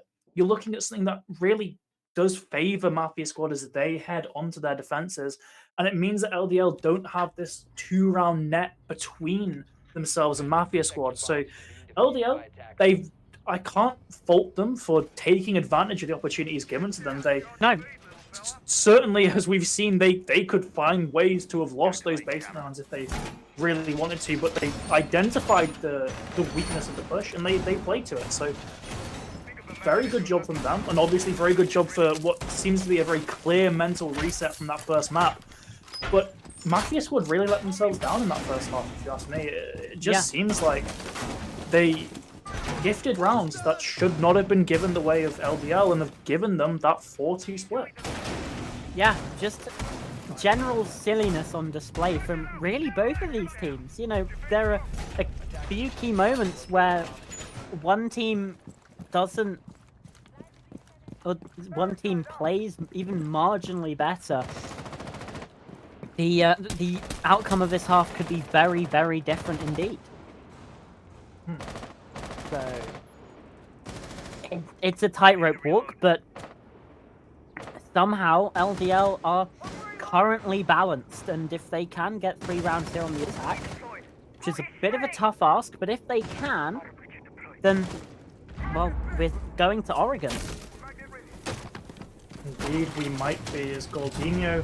He was certainly a bit apprehensive to get in the building, but eventually he does. Axie as well, getting those hatches broken. Okay, no, they do have a. I would have screamed if LDL only had the secondary hard breach on the foot, but no, Madrinho quite sensibly is on that Hibana. We were saying this is certainly the best site probably in the game for Hibana, let alone the map.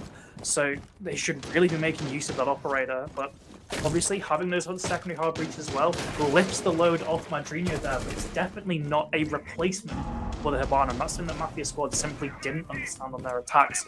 It's looking like a fairly similar defense, though. Apart from that, it's very much focused on a bunker with perhaps a bit of aggression early on to just take out drones, but aside from that, the defenders thoroughly just in their own sight. But this time, LDL have that advantage of being able to open more stuff with that Hibana, open more walls, open that third hatch, and make the overall site much more hostile ground for the defense. And with Sensi very nearly getting taken down by Eli on the drop, things could definitely look to be particularly good for LDL as they start this half here. Yep, open up for Eli, does get traded, doesn't know that Iron is there, but still 4v4 with Tadas falling. It's a 3v4. There's still no real presence anywhere else apart from the site for the defense. With Madrinho coming down blue, he can very nearly get the man advantage in favor of his team. Does with Goldinho's help. Eli leaves, but it doesn't matter.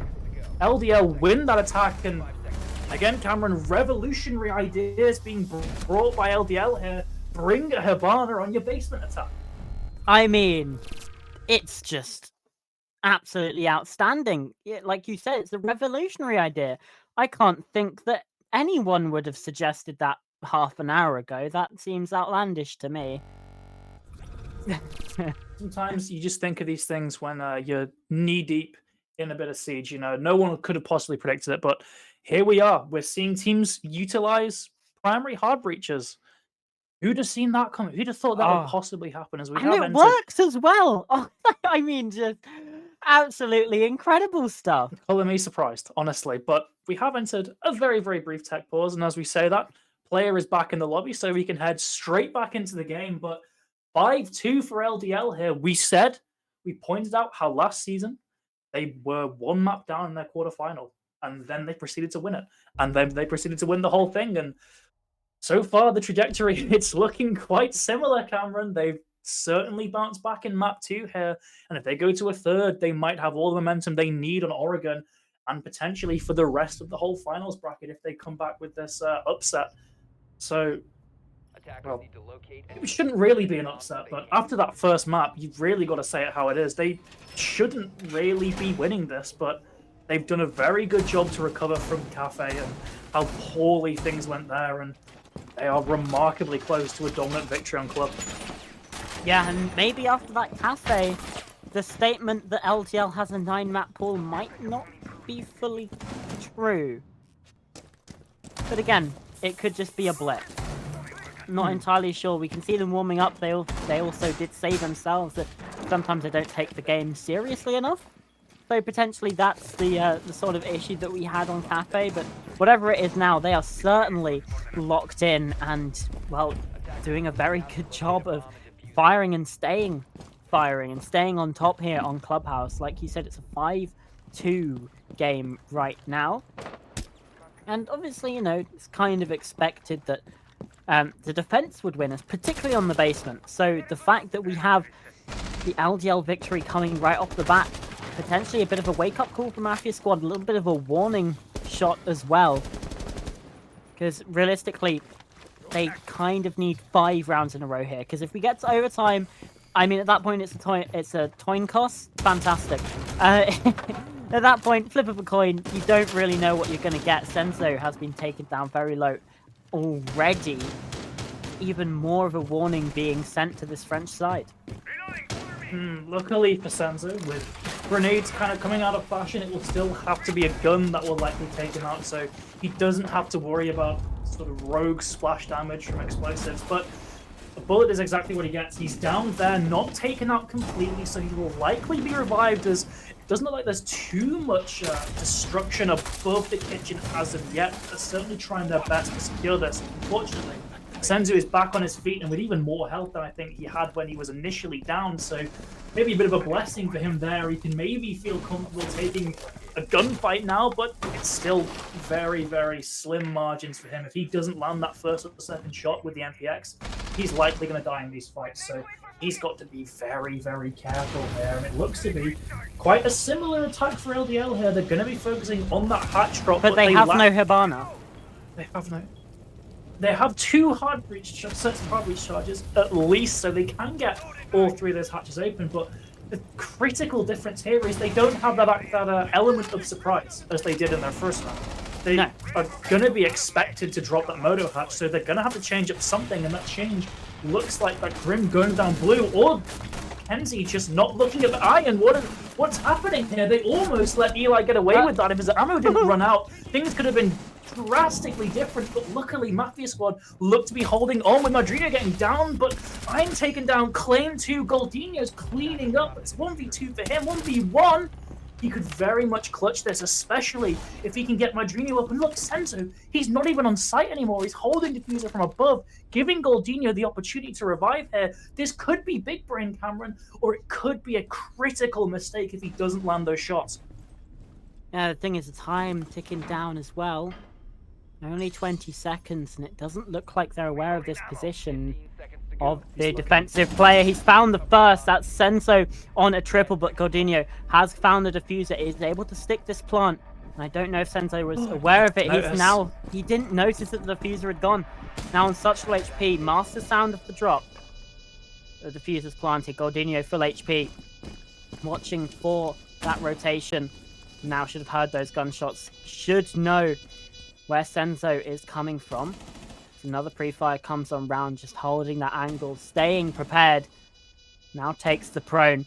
Watching, waiting. Goldino unfazed, unmoved. Now SMG 12 out instead. Spots the player, Senzu!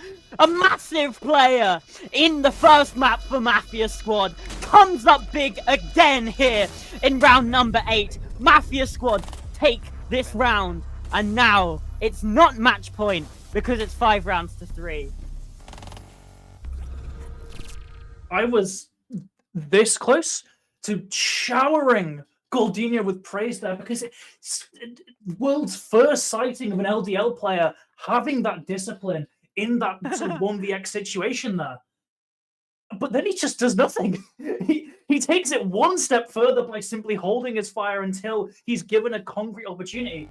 He just doesn't do anything, and he lets Senzu creep on forward with that blazing fast rate of fire of the SMG-12 and just take him out at close range, instantly taking his head clean off there.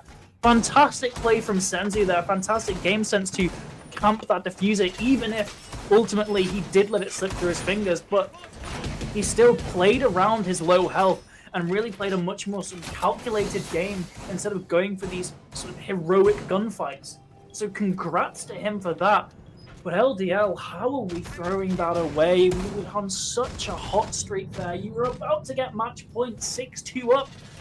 But now with that loss, they've been forced to attack once again, this time onto a top floor site. So luckily they've at least won one of those basement assaults, but letting that second one slip away, giving the defense more opportunities to bring this back, things could still go very drastically wrong for them. They've got to still play in sort of tip-top form, because if they lose this map, even though it's looking so good for them, if they lose it, they're still out. They're still one map down. So they've got to just keep on pushing. Don't take your foot off the accelerator here, despite being in such a commanding spot, because you just did in round 8.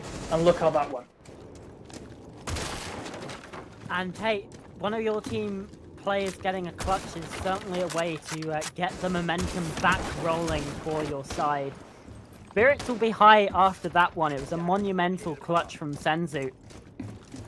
And perhaps just the excitement that Mafia squad need, really, to get themselves back into this game, because they have looked a little bit dry coming into this half. They haven't really been firing as well as they should be. So, you know, with that little bit of added hype adrenaline, whatever you want to call it, might just be able to ignite a new spark for them and potentially give us a much closer clubhouse, because they're only two rounds away from tying it up.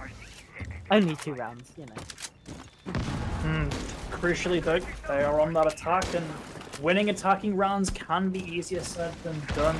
So, again, they still have to just keep on trying. Luckily, they're ever so close to that opening pick, as Klane's taken down low and still trying to engage in gunfights. Gordinho ends up putting him out of his misery, but still, positions are being held. Yasuke might not be spotted here as he goes for a swing.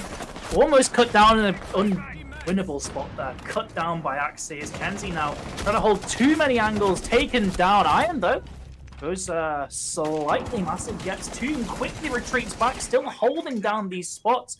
LDL, you can't let this slip away now as Madrinho finally gets that cheeky defender taken care of. It's a 1v3 for Senzo, the hero of last round. He's in a bit of an off angle here, but doesn't look like anyone's going to peek it. He doesn't have a nitro cell either. It's going to have to run on gunfights, Cameron, and he's low on health.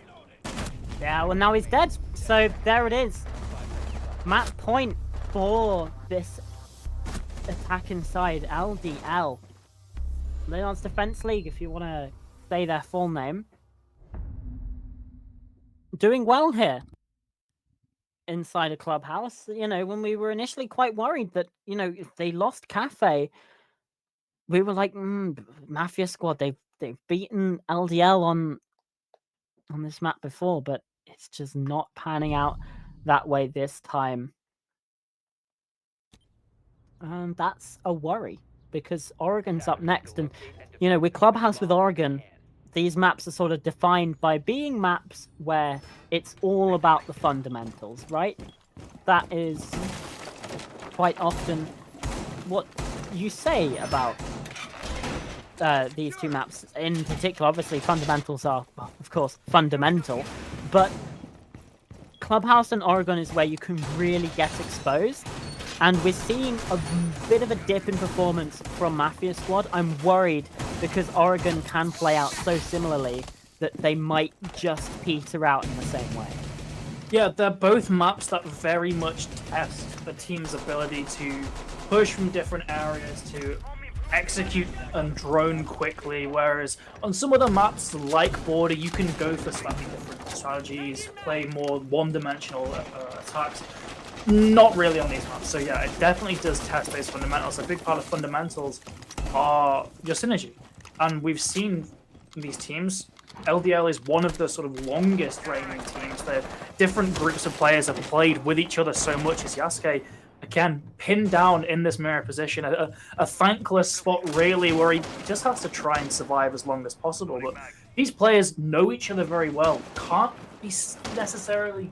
Same can't be said for Mafia squad. They don't play outside of officials with each other, I believe they stated.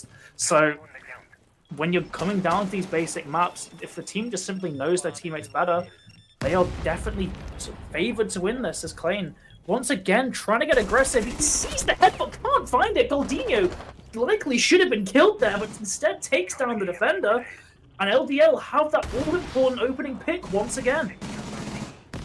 Indeed, just one round away from taking this map in a very dominant fashion. Like you said, 7 rounds to 3 is really quite a scoreline. However, Kenzie does find another. Senzo's downstairs as well, with Axie getting damaged up. But it certainly ain't over yet. Senzu could be a bit of a nail that they might not be aware of.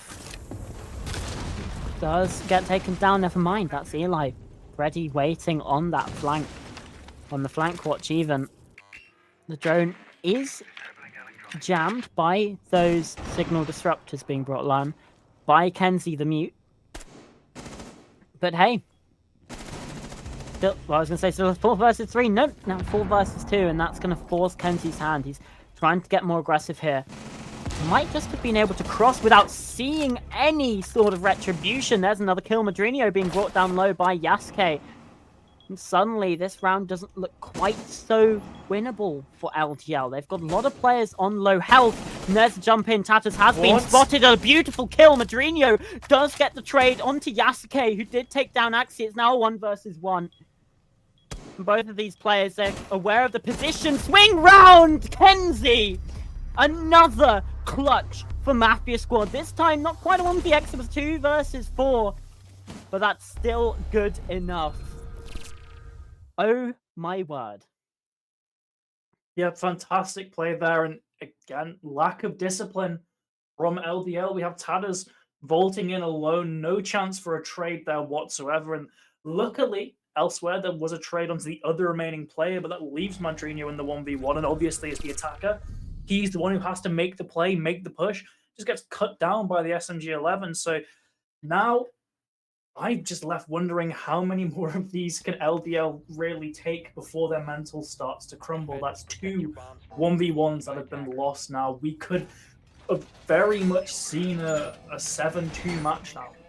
But instead, we're still here, we're still playing. So unfortunately for them, they are going to have to just keep on going. And if, God forbid, another clutch happens, what on earth is that going to do to LDL's mental? Even if they do end up taking it to that 3rd map, it could exhaust them.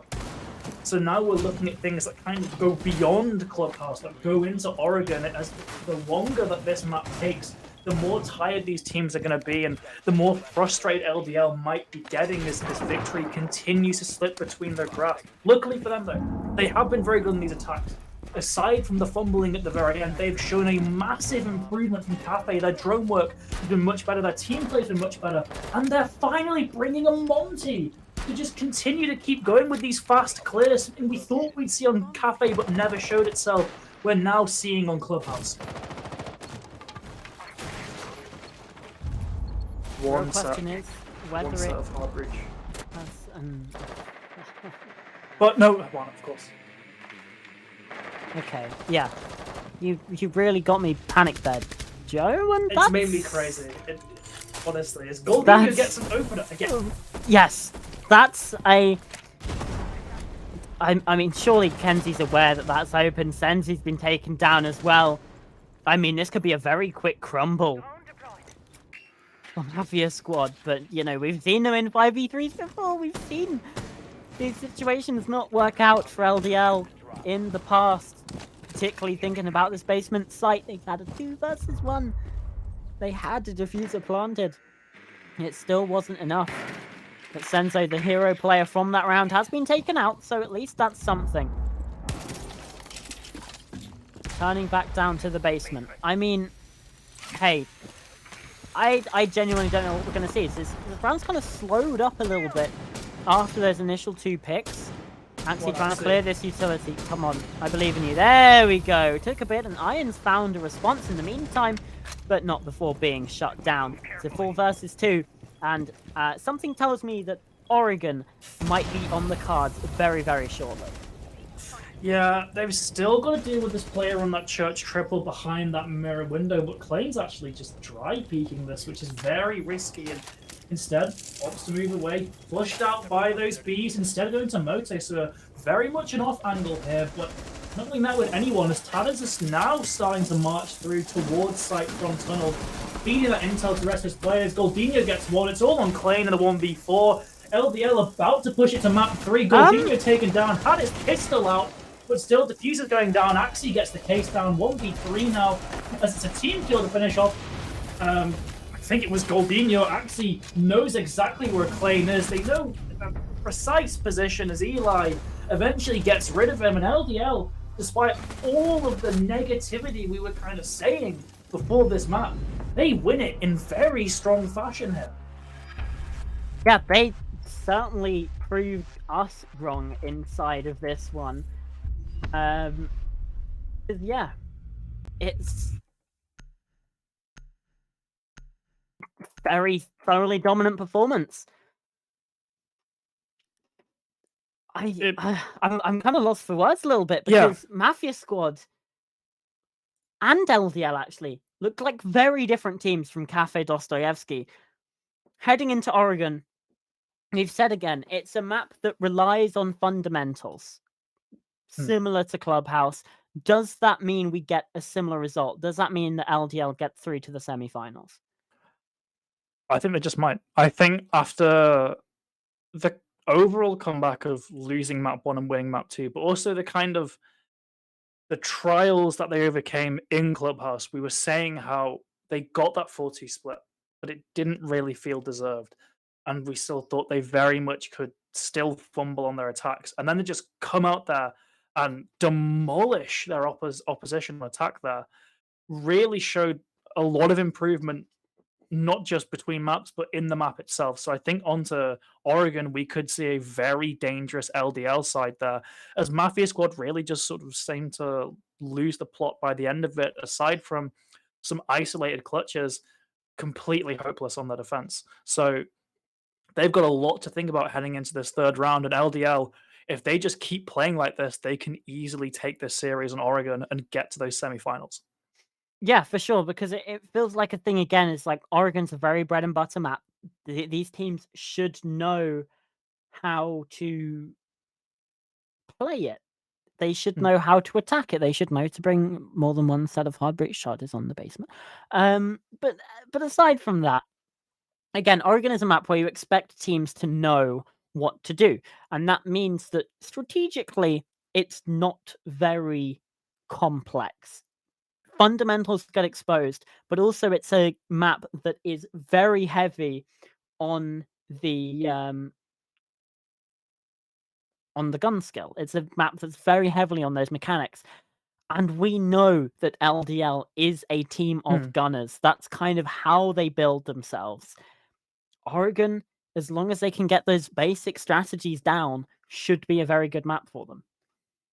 Yeah, but we can say anything on paper. When it gets down to crunch time, when they get in the lobby, we have seen great teams crumble, and we've seen bad teams really rise to the occasion. So it's really, honestly, a complete toss-up on who wins this last map. I'm sure that's something that both these teams don't want to hear and don't want to think about, but it could just be down to something as simple as, say, one round separating these teams. We could easily see overtime, because these teams are becoming increasingly closer in skill level. We saw Mafia Squad really dominate in map 1. LDL came swinging back in map 2. I don't know what's going to happen in Oregon.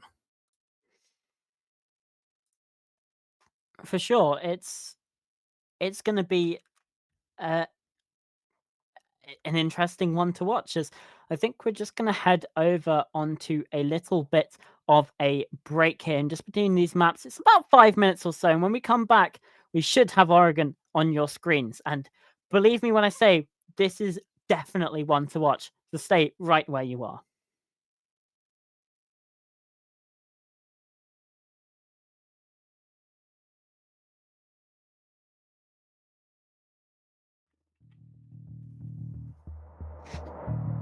Welcome back, everyone. Heading into Oregon, our third map of the series. I'm still Pasta, still joined by Pooball. And we are going to get things underway here for the final map of the quarterfinals, Joe. Indeed, it is. Let's just get a recap. We haven't recapped what's happened in the quarterfinals. We have this ban phase now coming on in. The quarterfinals have all happened. They have all been 2-0. This is the third time we're seeing a decider map, or first time even we're seeing a decider map. MDF with a 2-0 win against Cosma Gaming, Flawless 7 with a 2-0 win against E-Wave, and Entropy Gaming with a 2-0 win against NIP, which obviously leaves this game as the sole 2-1 in this round of the series. And really wouldn't want it either way. Obviously, LDL are that reigning champion team, as we're seeing a grim ban. I was fully expecting to Kaidi to ban the third map in a row, but switching things up finally. But as I was saying, you wouldn't want the reigning champs to go out in 2 maps. Even if they do lose now, at least you've seen them for 3 maps. You've seen them have a bit of victory. So this does seem like the most fitting series to go 2-1. Solace getting banned again, no surprise. Operator is ridiculously good. The Grim ban, though, definitely targeted, I'd imagine, towards, well, both of those primary sites. The basement, it allows you to clear out areas like Shaiko, other areas like the closet as well. On that top floor, it allows you to check and make sure you are able to vault in through certain areas by clearing around corners. So definitely does make sense, even if it is a bit of a strange one there. And finally, Fenrir getting banned. Obviously, if it wasn't Fenrir, it would have been Azami. Those 3 defenders are all ridiculously good, with Azami just being a little bit less useful in Oregon compared to those 2, but still very strong. So do not be surprised if you see her in any of these rounds ahead of us. Attackers need to locate and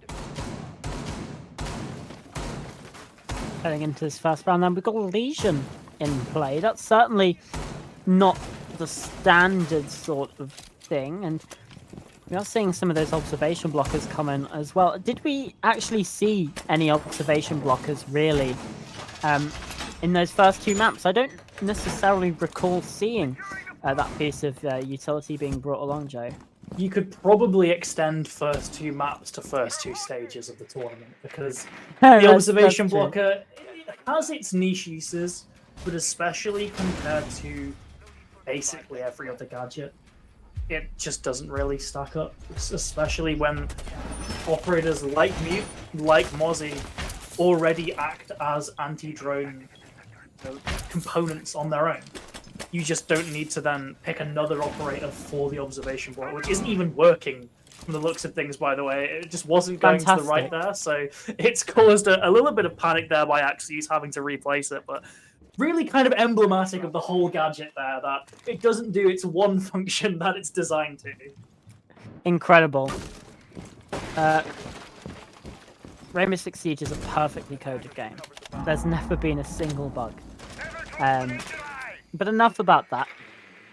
Let's head into the actual round.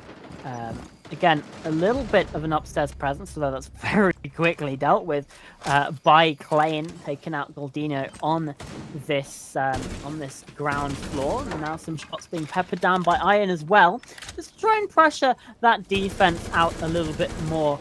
As Freezer now looking to be at least one area of focus. We can see as well this attack inside, putting their focus towards his backstairs as well. There's hatch being opened up. There goes an EMP, and should be a bit of a deterrent to any defenders playing in this position. However, we do still have Eli playing down here with the shotgun. Opinions on the 6-12, Joe? Quick fire round.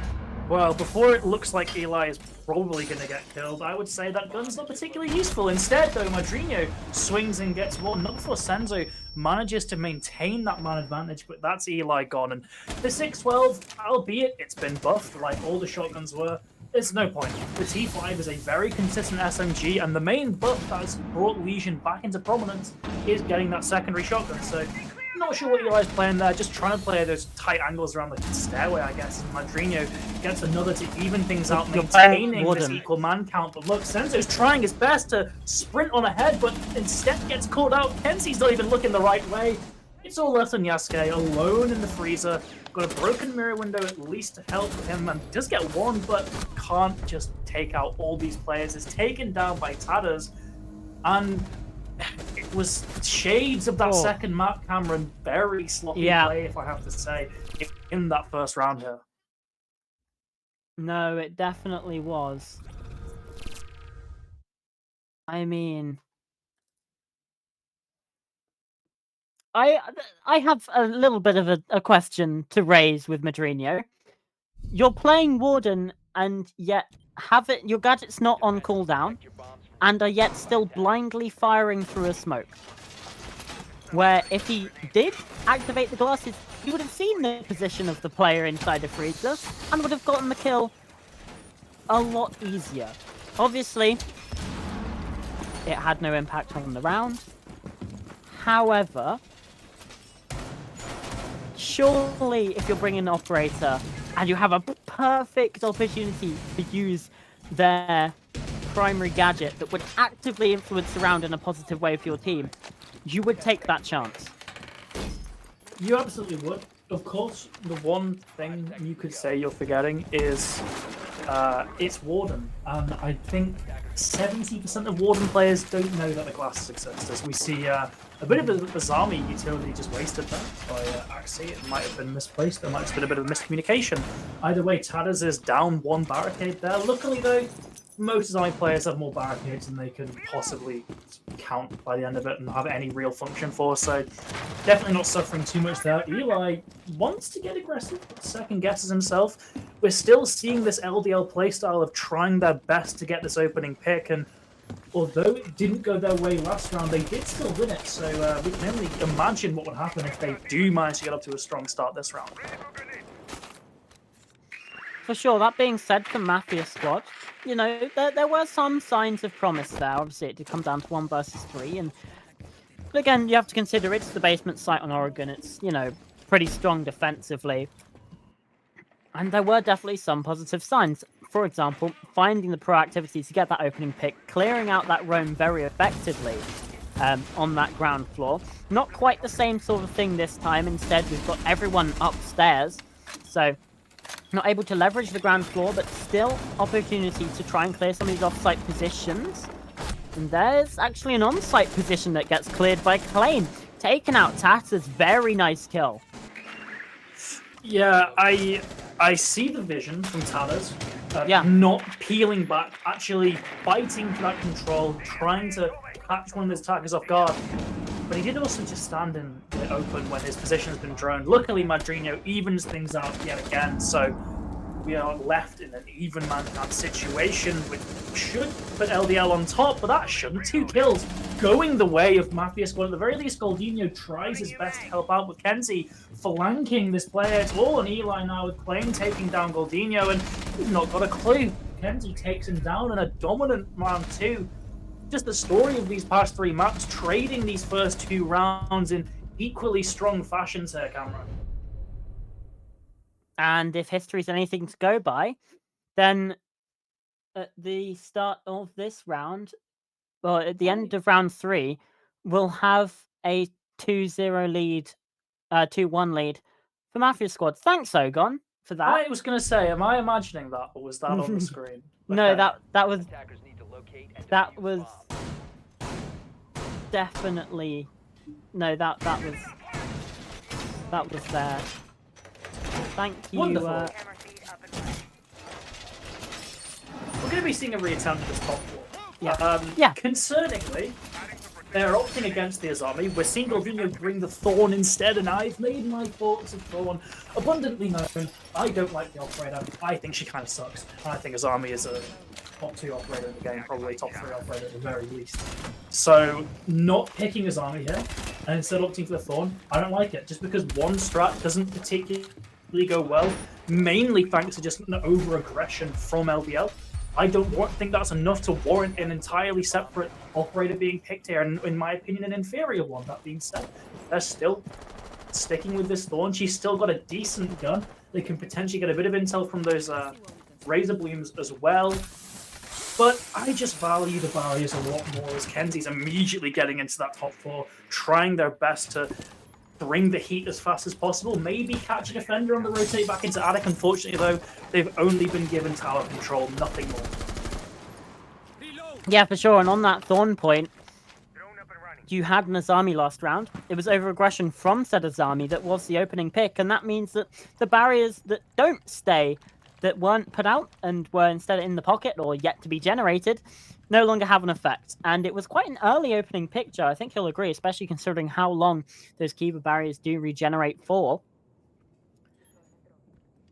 Why not just keep going with the same thing? Obviously, you know, if you keep trying the same thing and it doesn't work, then maybe don't. But it was a blatant mistake of over-aggression, not necessarily the setup, that was the problem for LDL in that first round, in that second round even. So,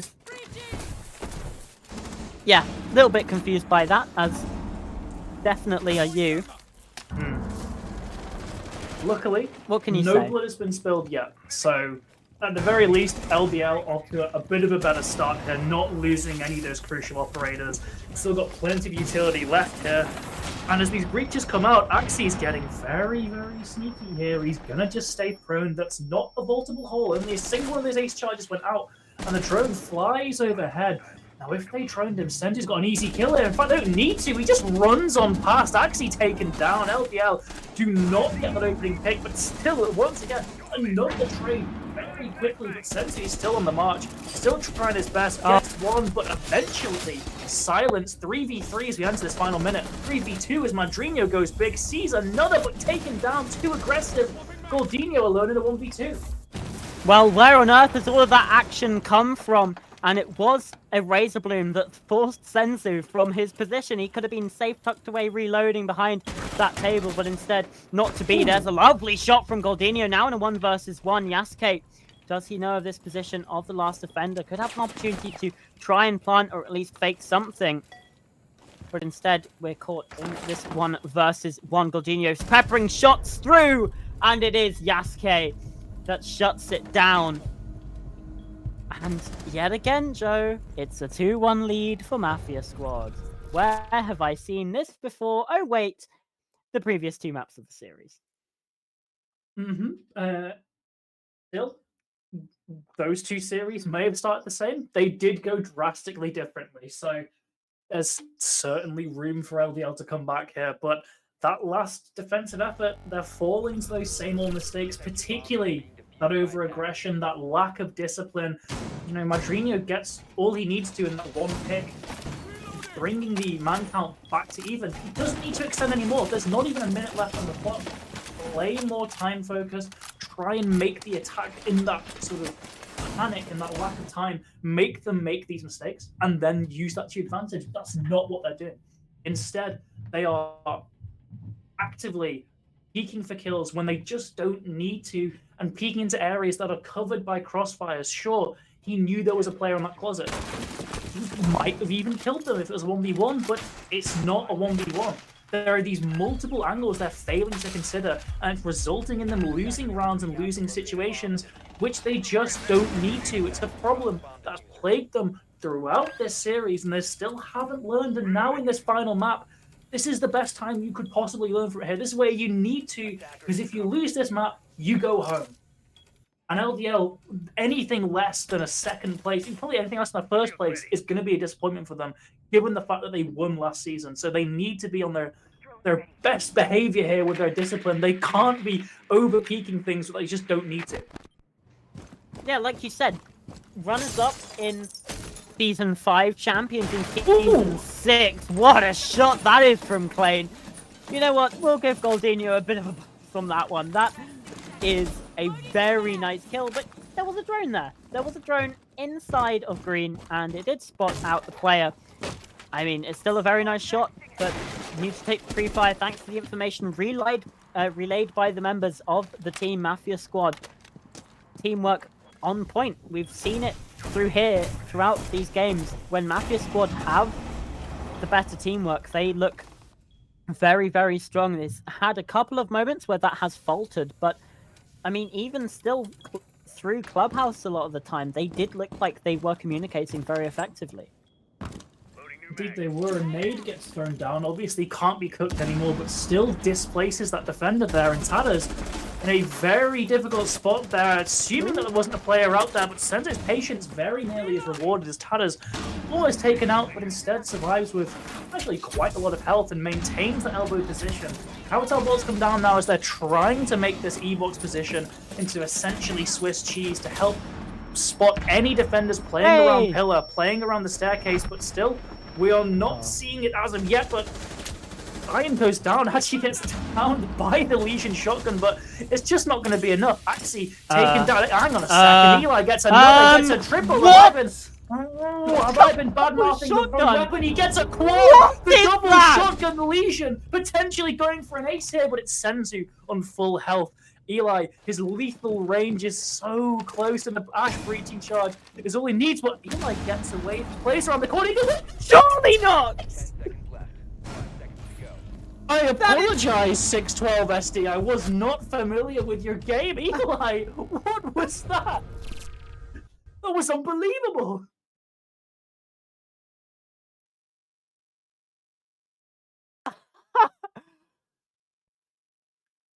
Let's see some of that again, shall we? Very well done on the trigger discipline to just stay away from that first one. Pulls out the shorty, and again, uses the impact grenade to find that kill. Dodges the Ash charge. Sensi is not able to collect on it. That is a very bold gunfight to take. I'll give him that much. That is ballsy. And it pays off. Mafia squad not able to convert that. LDL have tied us up. I don't know what to say. Unreal. Insane, to be honest. And fair play to Eli. Fantastic trigger spin, as you said. As for Mafia squad, I don't even know if I can blame them. It shouldn't be doing that much damage. They shouldn't be dying there, but they just are. It's the super shorty as well. Really like dealing them. Unreal. Well, okay, round 5. Round 5. Yeah. Let's all take a breather.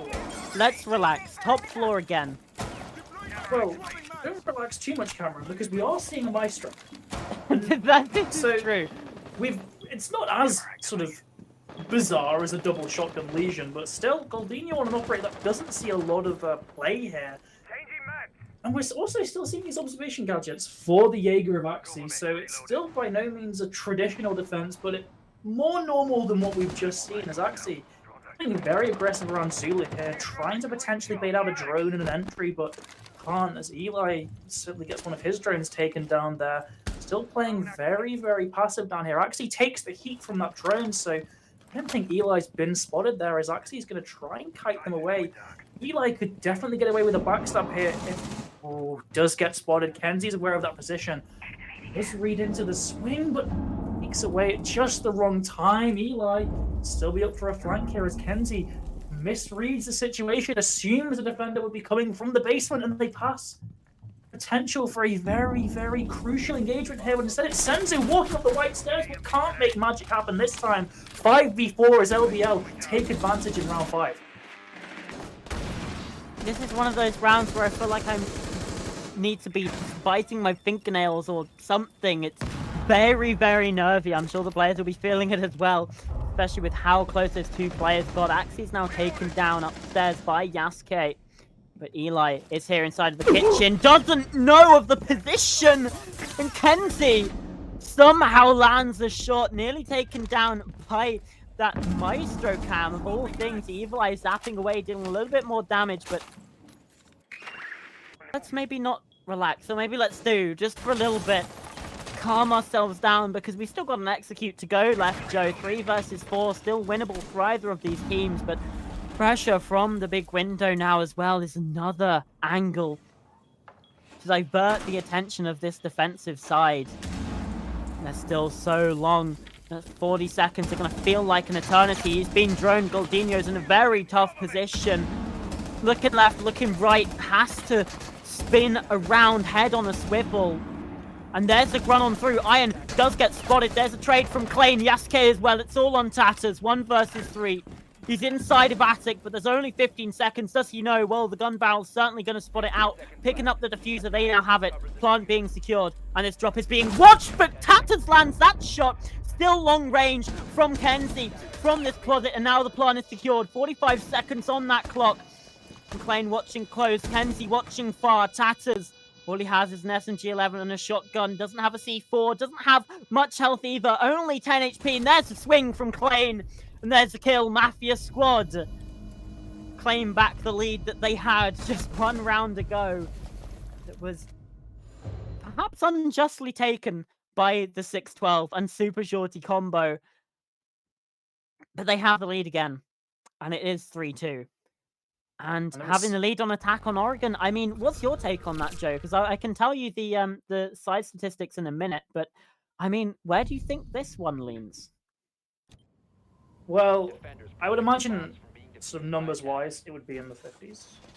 But when you apply sort of, what's the word I'm looking for? So intricate percentages to a best of 12 system, you'd probably expect 3-3. Maybe 4-2 isn't the worst if you're defending, but you'd probably see it as around even. And getting 3 on top in any map really is not a bad half, particularly, unless say it should be something more like 5-1 and you have choked away rounds. Getting 3 rounds is nothing to be sad at there. So this is still a very good start for Mafia squad here, but it's also by no means over for LDL, I would say. So go on, prove me wrong. What are the statistics? It is 56% for the defense, so yeah, you're pretty much bang on the money. Biggest caster in EU. Heck yeah. Can't use the other one. Heck yeah. We're seeing the top floor of defense here once again, because they can't go back to the basement because of the double shotgun piece. Frick yeah.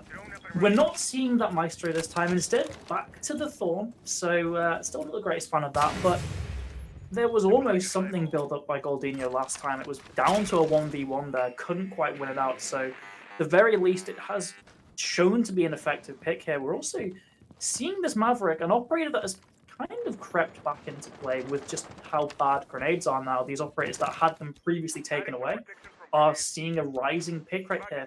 Does also count to Tuberal, but not being played here. Also not sure if Tuberal is available because of the state of things, but still, Maverick, useful operator, especially for Yeah, for sure. I can... comes to mind is a certain clip of you in ranked with certain Maverick players. Sometimes Maverick can be used ineffectively here, but I doubt that Senzu will fall foul of that. Instead, actually, are we seeing the Maverick inside of Attic? Yes, indeed we are. Senzu just droning things out as for now, just to make sure that he doesn't get caught out, and indeed Goldinho is sitting inside of Attic, ready to cause a bit of a nuisance. It's Flame, though, who finds the first kill. That's taking down Madrinho. Those Guamai magnets no longer available to be thrown out to this, to aid this defensive side. We can see Goldinho as well watching where this Maverick player was, but instead Sansu's rotated down underneath and could potentially be launching an attack from White Stairs. So have to see what happens there. Flashbangs come in, stunning up all of these defenders. Still 5v4, make it a 5v3 now for the attackers. Iron finds one Goldinho. But only 45 seconds left to try and do this one. Sanzo has breached in. I'm sure this will be spotted out. Eli did know of it. Another flashbang comes through. Tatus has found one, but now down very low.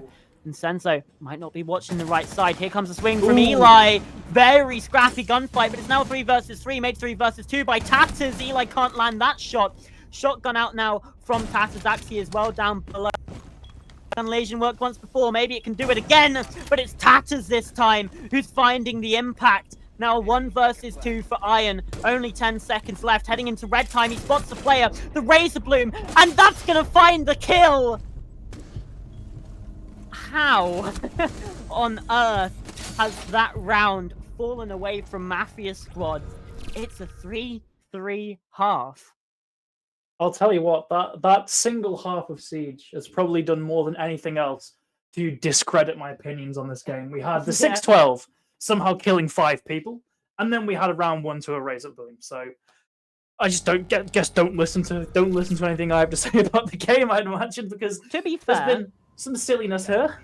To be fair, Iron was throwing C4 at the same time. So let's face it, probably would have died to the C4 anyway. Yeah, I mean, it was a unwinnable situation. You have a complete 180 crossfire and a bulletproof cam, just completely detailing your position. No chance in hell Iron wins that, to be honest. He just can't.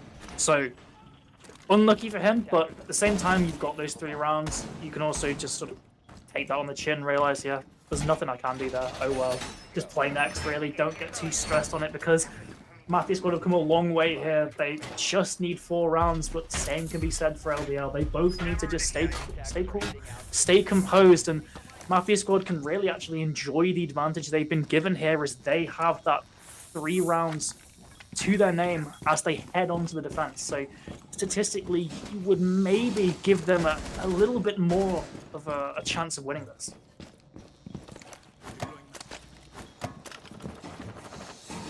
I mean, it really is on a knife's edge now. We've seen a 3-3 half. We could potentially see it again from both these teams. I mean, both maps, the first half, we were like, this could potentially be setting up for an overtime, but this one definitely feels like we're gearing up to go the distance, because there's nothing to separate these teams. We've seen a couple of silly rounds where things maybe shouldn't have happened, but they've kind of balanced each other out, to be honest with you. So, like, realistically, it is still looking like a 3-3 half. Obviously, as we switch sides, maybe some teams are better focused on the attack and the defense, and we could just see utter domination and a 7-3 map. However, that might also be not the case. We actually have no way of knowing until we actually watch this game get played out. Yeah, it's certainly seen by the second half of the Clubhouse that LDL were a lot more proficient on their attack, especially compared to the real shambolic effort on Cafe. So they are by no means sort of staring down the barrel of a gun. They very much can easily win this. It's going to be a bit difficult, but it's not impossible, and it's not even very unlikely either, because if you ask me that sort of start of this series after seeing Cafe again, I would say if they went 3-3 on a defense on Clubhouse, on Oregon even, nothing they've lost. But they've shown such immense improvement in that second map that it can go either way here, and this round is just getting more and more tense, more and more to the wire still. Finally, we're getting damage exchange. That's Kenzie taken down a bit low, but it's Klein to take down Axie first off. Eli pushing very close in Freezer, but can't quite get a pick and retreats to reload still. Very, very strange situation here, Cameron. A lot of angles being held, and finally, 1 pick apiece, but still so much more to go for either of these teams.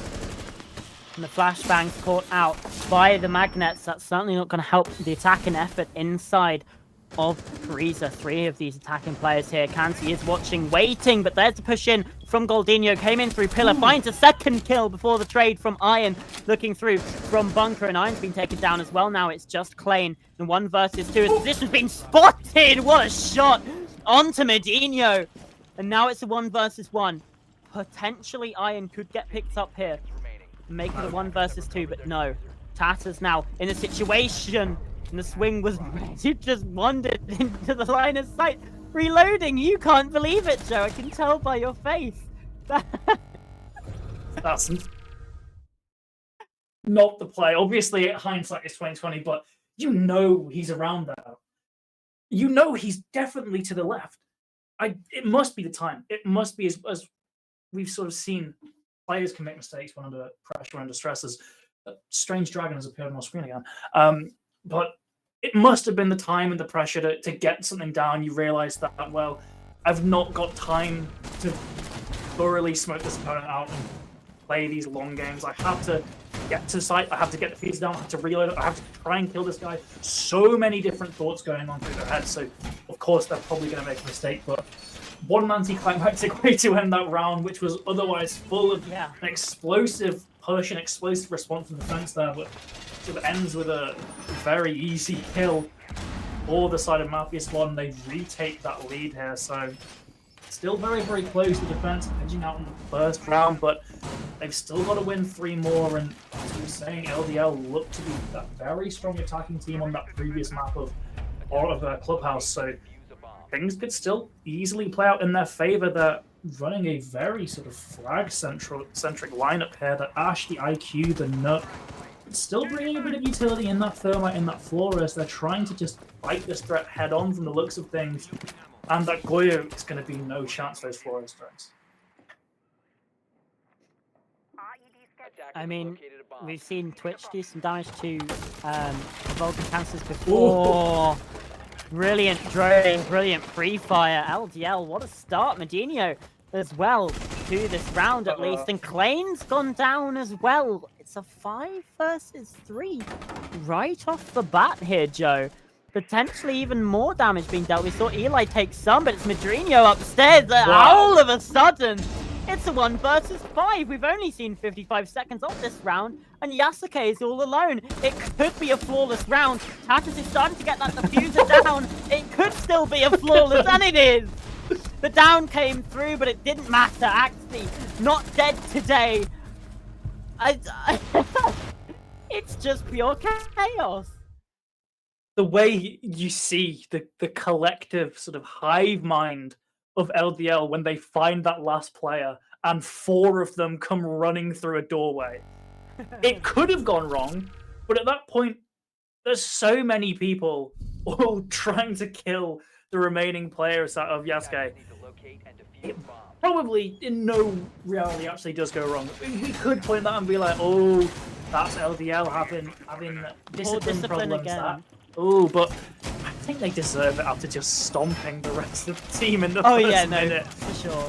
It's an unlosable spot there, surely, unless maybe you're at something like an Aldo or maybe a shotgun and you get a lucky 2 with 1 pump. But aside from that, yeah, you're going to win if you send 5 people through that doorway against 1 lonely defender. Yeah. Very good play from LDL there. Really just seeing a bunch of opportunities where Mafia squad are getting a bit too complacent, a bit too comfortable, and instantly punishing them, showing that they have the better gun skill there. We just need them to keep that, not aggression, but that opportunistic mindset throughout these remaining rounds, because if they play like that, it's going to be a very easy win. And for Mafia squad, I think that's definitely going to shake them and make them realize this is by no means a 1 series yet. We haven't seen a timeout at all throughout this series so far.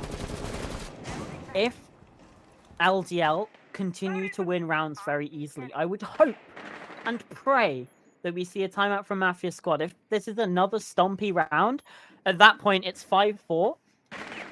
You've got to nip that in the bud, right? They've had 2 rounds in a row where they've been very, very dominant. Just 1 more round at all, and they're up to series point. Like, that would be the time. Obviously, that's pure speculation. We don't know what's going to happen inside this one. As it stands, it looks like it's going to be a slower pace. I mean, by this time, in the previous round, 4 players were already dead. So definitely a smaller pace. And yeah, almost missed drones there. Iron has been able to get away. Looks to try and swing back into the fight. But an SMG-11 at that range, at that tight of an angle against a gun that definitely has at least a 1.5 times scope on it, is just objectively a terrible idea. Kenzie at least does find 1 back, but damaged heavily for it. And now his position's known as well. Klane's found out downstairs. Things go from bad to worse for Mafia squad, Joe. Yeah, and I'm not even sure where Yasuke is playing. It looked for a second he was going for a long flank, but he's back in attic now, back playing that breach. And if he's not spotted here, if the attack don't do their due diligence, he could be gifted with 1, bringing it closer to an even man count. With Eli running in, taking down Kenzie, was already low on health. Things looking bad. A very whipped gunfight, but it does result in it being 2v2. And Yasuke's position still not being cleared, eventually taken down, but it's a 1v1 and Senzu wins it. LDL, what was that? What on earth have I just watched? I mean, that's a brilliant 2-piece from Senzu in the end there. Like, that's some incredible gun skill. But what on earth are LDL doing? I don't really know what to say. I mean, it was a little bit windy inside of the base, inside of attic, but, you know, we won't talk about that too much. I don't know what to say. That was shocking. It was, yeah. It should have been LDL's round. They had such a strong start, and maybe it is actually time to talk about that lack of discipline because they just assumed that it was clear. They knew there was a player there initially. They droned him out, but there was just no activity around there for recent history that they assumed they must have moved away. When you have a big man advantage, you have quite a bit of time as well thanks to your early aggression. You can drone that. You can even just tentatively peek that instead of swinging into trophy. And instead they don't do that. Instead, they go with their guts, and it's always, sometimes it's a good idea to just go with your instinct. That was not the right time and place at all there. They've let it slip away. They've let the advantage slip back into Mafia Squad's hands, and now they're getting ever so close to that match point position, ever so close to that map win, that series win. They can't really afford to let any other round slip away from them here. Yeah, they absolutely can't. And because series point is such a daunting position to be up against, we saw it in map 1 as well. There was a bit of back and forth, but you get to that 6th round point, and then it kind of fell apart for LDL on Cafe. So we don't want to see that same thing again here inside of Oregon, because it would be a pretty disappointing way to end this series that has generally been full of action. Things just... It's always sad when you lose those rounds, and luckily for LDL, they're still playing a very clinical sort of style here. They're being on top of things. They know that there's potential for a player to aggress up those tower stairs, and they're just being very, very careful. We're finally seeing just a side of them that we maybe haven't seen in all series, where they are just playing incredibly slow, making sure that they do not miss any crucial aspects of this push. We're seeing a Twitch, we're seeing a Flores, so there's going to be a lot of setup here with that utility, and it might just be the thing that they need here. Mafias would have been gifted quite a few rounds in this overall series where LDL have just not had the discipline required here. Eli, though, is still trying to get a little bit aggressive here. Peeks out into Laundry. Isn't met with any resistance as of yet, but there's definitely a player in that closet that he knows, and he's likely aware of the player by the A-bomb, so it's a very difficult job for him here as Goldino just drops on the washing machine, doesn't exchange a single shot onto Yasuke. What are we doing here, LDL? It was such a slow-paced round, and now they go in for a Hail Mary drop and lose that opening pick. 4 versus 5 now make it even worse. 3 versus 5. As Klein finds one, Tatters with a response. At least brings that player disadvantage back to 1-4. This attack inside, and it's Defense League, so they don't have time, they don't have the players to go for this. There's another one. Diffuser now dropped inside of Laundry. It's just on Madrinho. Needs to find 1v4 in this biggest of big moments. But instead is finding nothing, and will find nothing. Mafia Squad, against all odds on here on Oregon, they have found series point. They are just 1 round away from knocking out the reigning champions, Joe. What a huge moment. Nothing more you can really say there. They've already beaten them once in a best of 1. They lost to them via a technicality, via a forfeit win. I can't remember what the situations around that were, but Mafia Squad wanted to play a Fortnite tournament instead. I remember that very clearly. They went to play Fortnite. I didn't want to throw them under the bus right before what could be a crowning moment. Hey, it's still quite funny, so I feel like we get to have that. They're technically 1-0 up in this yes, little rivalry they've got going. And they are 1 round away from being 2-0 up here, and this time really embarrassing LDL. They don't have that sort of classic excuse that minions will often go to, where they just don't try earlier on in the season, and when it gets to finals they really get into 5th gear. But all best of 1s as well, which all best of 1s can always be volatile. This is really where you see minions, LDL, previously minions of last year, different roster now, but this is where you would see this roster really kick in, really go for, just become this incredible team. And Mafia Squad is still beating that. There's no real excuse for LDL here, and 1 round potentially separates them from going home. So they are going to have to try incredibly hard here. But it's important to note, overtime is very achievable. They've been particularly good in their attacks last map. They've been quite decent this map. It's just been at the final few moments that they've let things slip away. So we could still easily see LDL taking these first 2 rounds, especially with Mafia squad being on this tertiary site. It's the prime opportunity for LDL. Like you said, tertiary bomb site.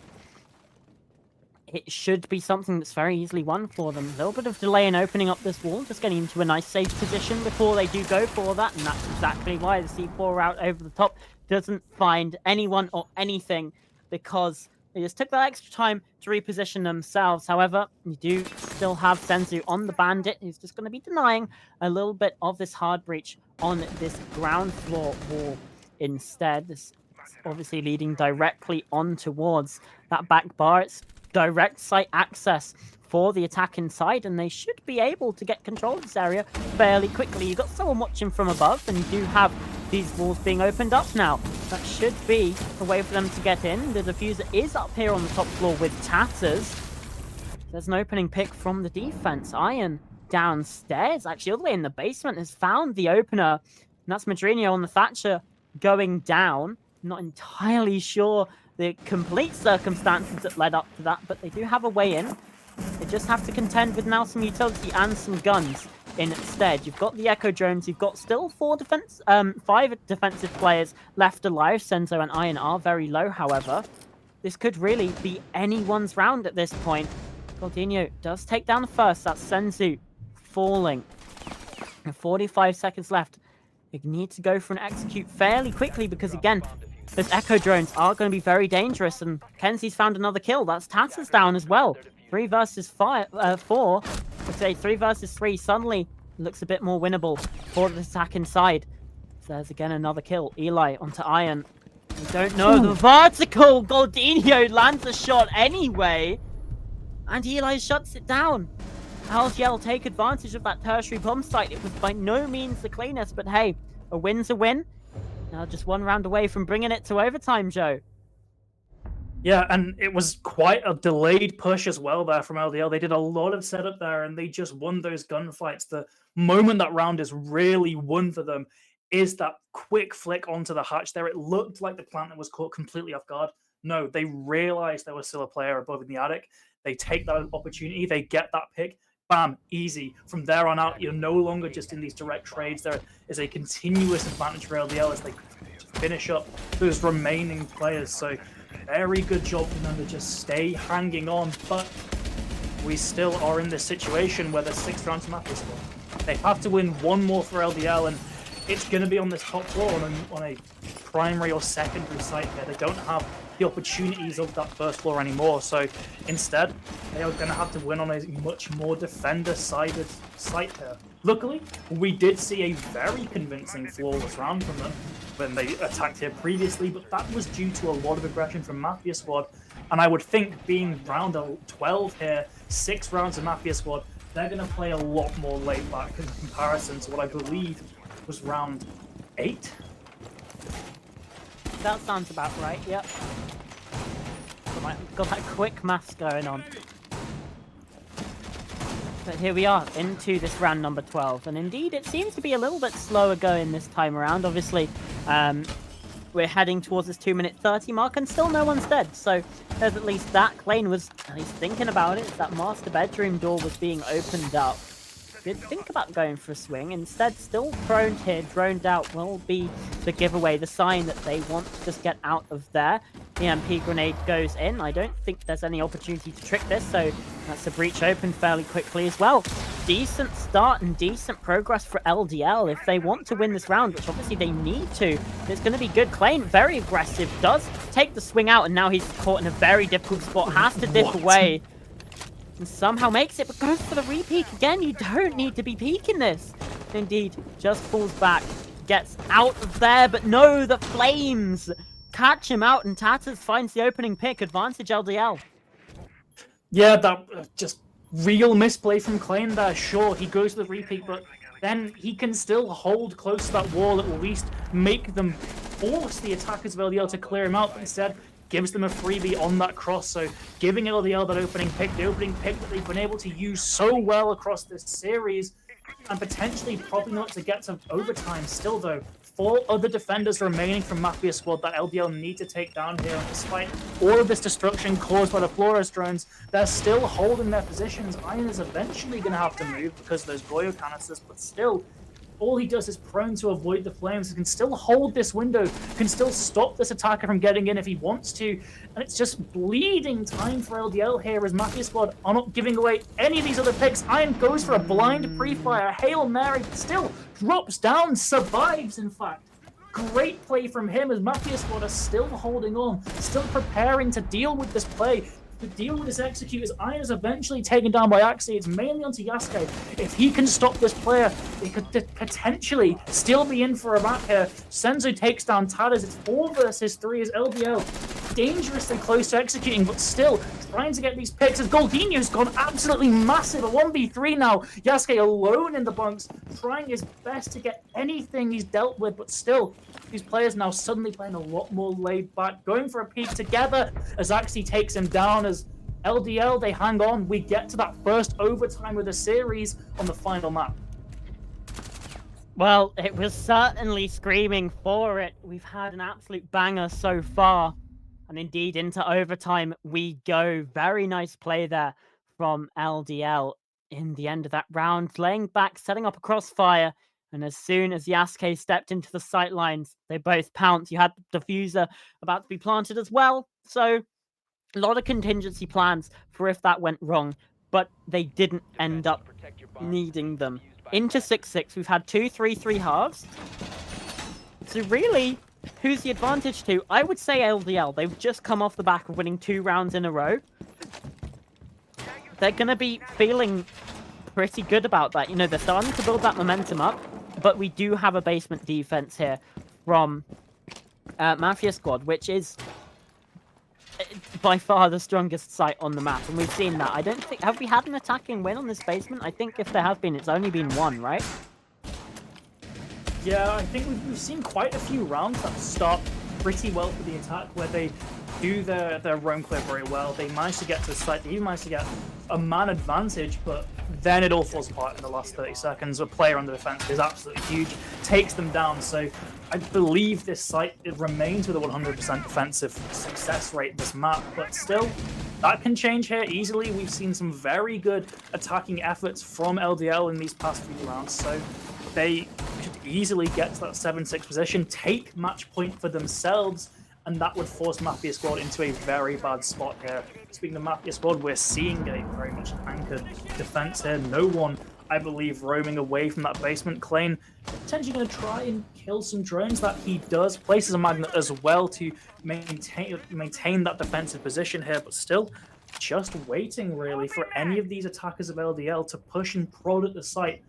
A lot of drone work going on here, but Goldinho, diffuser in hand, is potentially going to try and make for this first pick. It's very risky if he does, because if that case is dropped in a compromising spot, the whole round could be over for the attack.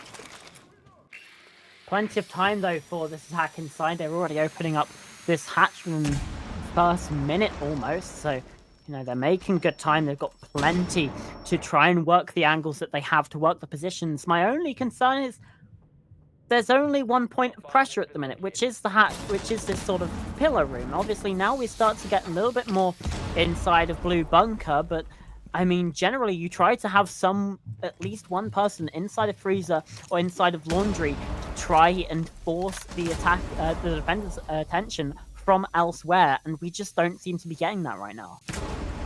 We really don't, and it's allowing for Mafia squad to just play very comfortably here. Iron's met with a single drone and then can easily retreat back. It's looking like a very risky attack here as Klein gets 1. Madrino's taken down 4v5. Eli at least gets 1, but it's traded out himself, so the man count still an advantage of Mafia squad with a minute remaining. Sensor gets 1, Klein gets taken down, but Goldinho's taken down at Axie 2. They all just collapse onto the site, Cameron, and nothing really gets done for the side of LDL. A deagle kill to finish it off as we go to round 14 here. And the real problem with that round, like we said, they didn't have enough angles of attack to really divert the defender's attention. You've got 5 guns trained to that area, and yes, while the attackers generally tend to have better guns, you're coming into a defense. You're having to go into their lines of sight because at the end of the day, as an attacker, you have to be the one to make the move. Because if you don't, you'll just lose on time. Absolutely, you will. And it's going to be really intriguing to see if Mafia Squad, when they are one round even away from winning the series, if they fall into that same pitfall that just gifted them their 7th round. They're attacking onto this basement once again. They've got to have balance. They can get these hatches open. They can get lines of sight towards these defensive positions. But if they aren't proactive enough, they will fall into the exact same trap. They will run out of time. They will have to stop just base checking angles and will inevitably be cut down by these defenders here. So LDL, again, they are still not out of it, despite it looking so tragic for them. They can bring this to 7-7. They can win this in overtime, but they have to win this round. And Eli's back on that Legion shotgun. Well, we all know what happened the last time around. I don't necessarily think we'll see lightning strike twice here, Joe, to be completely honest with you, because an ace with the 612 and Super Shorty is not a very common occurrence, that's for sure. Especially when you consider that Goldinho and Madrino have been having some very good games. It's kind of unlikely that they also don't get a pick in this round, lest, maybe the shotgun still works, but an ace, that's certainly very, very unlikely indeed. One of the feeds is currently permanently mute jammed, so I cannot give. Cameron, can you see a feed that? Oh, I saw the game for a second. There, it seems like we do have a second observer. Thank you, Bozemax. It was Kelstrin, now Bozemax, and we are now getting back underway inside of this round. Still, not much has happened though, Joe. Yeah, again, a very quiet round here. So it's just oddly similar to that last round, and especially for the side of Mafia Squad, you've just won because LDL were playing so slowly, so cautiously. You're not going to want to do the exact same thing, but still they're getting caught out with this very slow clearing process. They want to try and go for bunker, and this pick is really going to be absolutely huge. If Iron can get this, he might just win the entire series for his team, but he's against Eli on that dreaded 6-12 that's caused so much chaos beforehand, but can't make it happen. Iron gets him traded out, but still 4v4. They've gotten that bunker control. Axie's getting aggressive, does in fact get Senso, so brings LDL back into this 4v2 with Madrino as well. They might just get to round 15 here, Cameron. Well, that they might do, but Kenzie and Yasuke are still alive, and they've managed to bring it back to a 2 versus 2, now a 1 versus 2 for Goldinho. 2 massive picks for Yasuke, marching down those back stairs. Kenzie is low, as is Yasuke. Goldinho is still on full HP, but still 2 guns and 2 players up against him. The pre-fires coming on through. Not enough positioning to be able to go for a plant in this position. Has been drowned out, though. Goldinho might know of these positions. Takes the cross in, pre-fires round. Yasuke now going for the plant. Gets off, baiting the swing from Goldinho, but he just stays where he is. Kenzie's watching the close angle this time.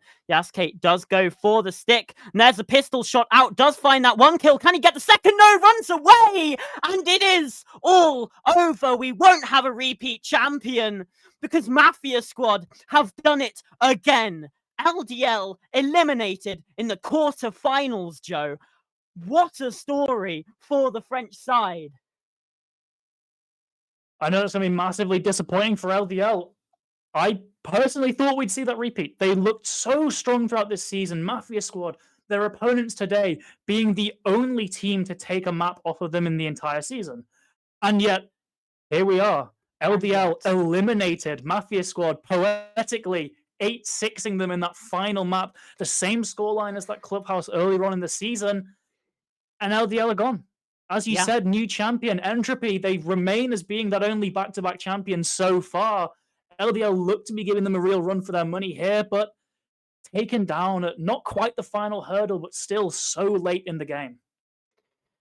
Well, Well. I mean, let's just say another thing really quickly as well, which is that Mafia Squad kind of have a bit of a sort of villain arc when you come to these teams. Because let's also face it, they beat LDL twice. They knocked them, but in the Swiss stage, but that didn't really do anything. But they have just eliminated Linna's Defense League in the quarterfinals.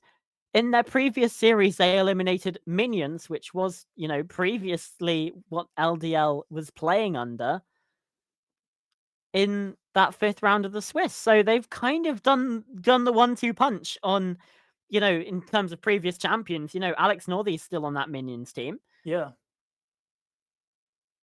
Just They really they've congratulations to them. they've just like I say, they've done that 1-2 punch, and I mean, they are doing very, very well. So let's have a look at that bracket then for next week. It's going to be banger after banger. MDF versus Flawless 7, and then Entropy versus Mafia Squad for your 2 semi-finals, and then obviously best of 3 of the third place match. And then you have the best of 5 grand finals. That's next Sunday. And remember, 1,200 euros are up for grabs for the winner, 400 euros for second, and 200 euros for third. So even the third place match, there is a lot of money on the line. So, I mean, really, for all of these remaining teams, you're going to want to get to that final because you guarantee yourselves at least 400 euros, and you still got that possibility for the 1,200, and of course, the glory that comes with winning it all.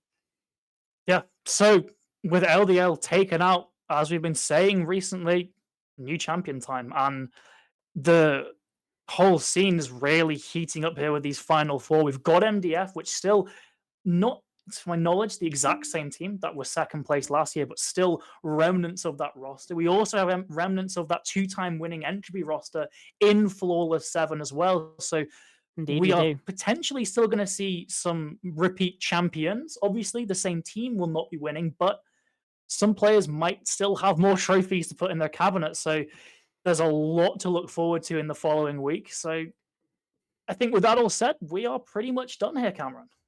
Yeah, absolutely. We've had an incredible time on the stream. Just need to shout out, of course, everyone that's been working behind the scenes, not just in front of the camera, like us beautiful faces. We have had Ogon and Kelstrin and Bozamax on the observation for this game. And obviously, seemingly, as always, Voight running the productions. Just an absolute powerhouse.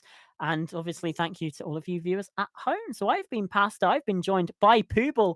This is the ESA Cup Season 7. Signing off for this week. We'll see you on Monday for the first of the 2 semi-finals. Goodbye.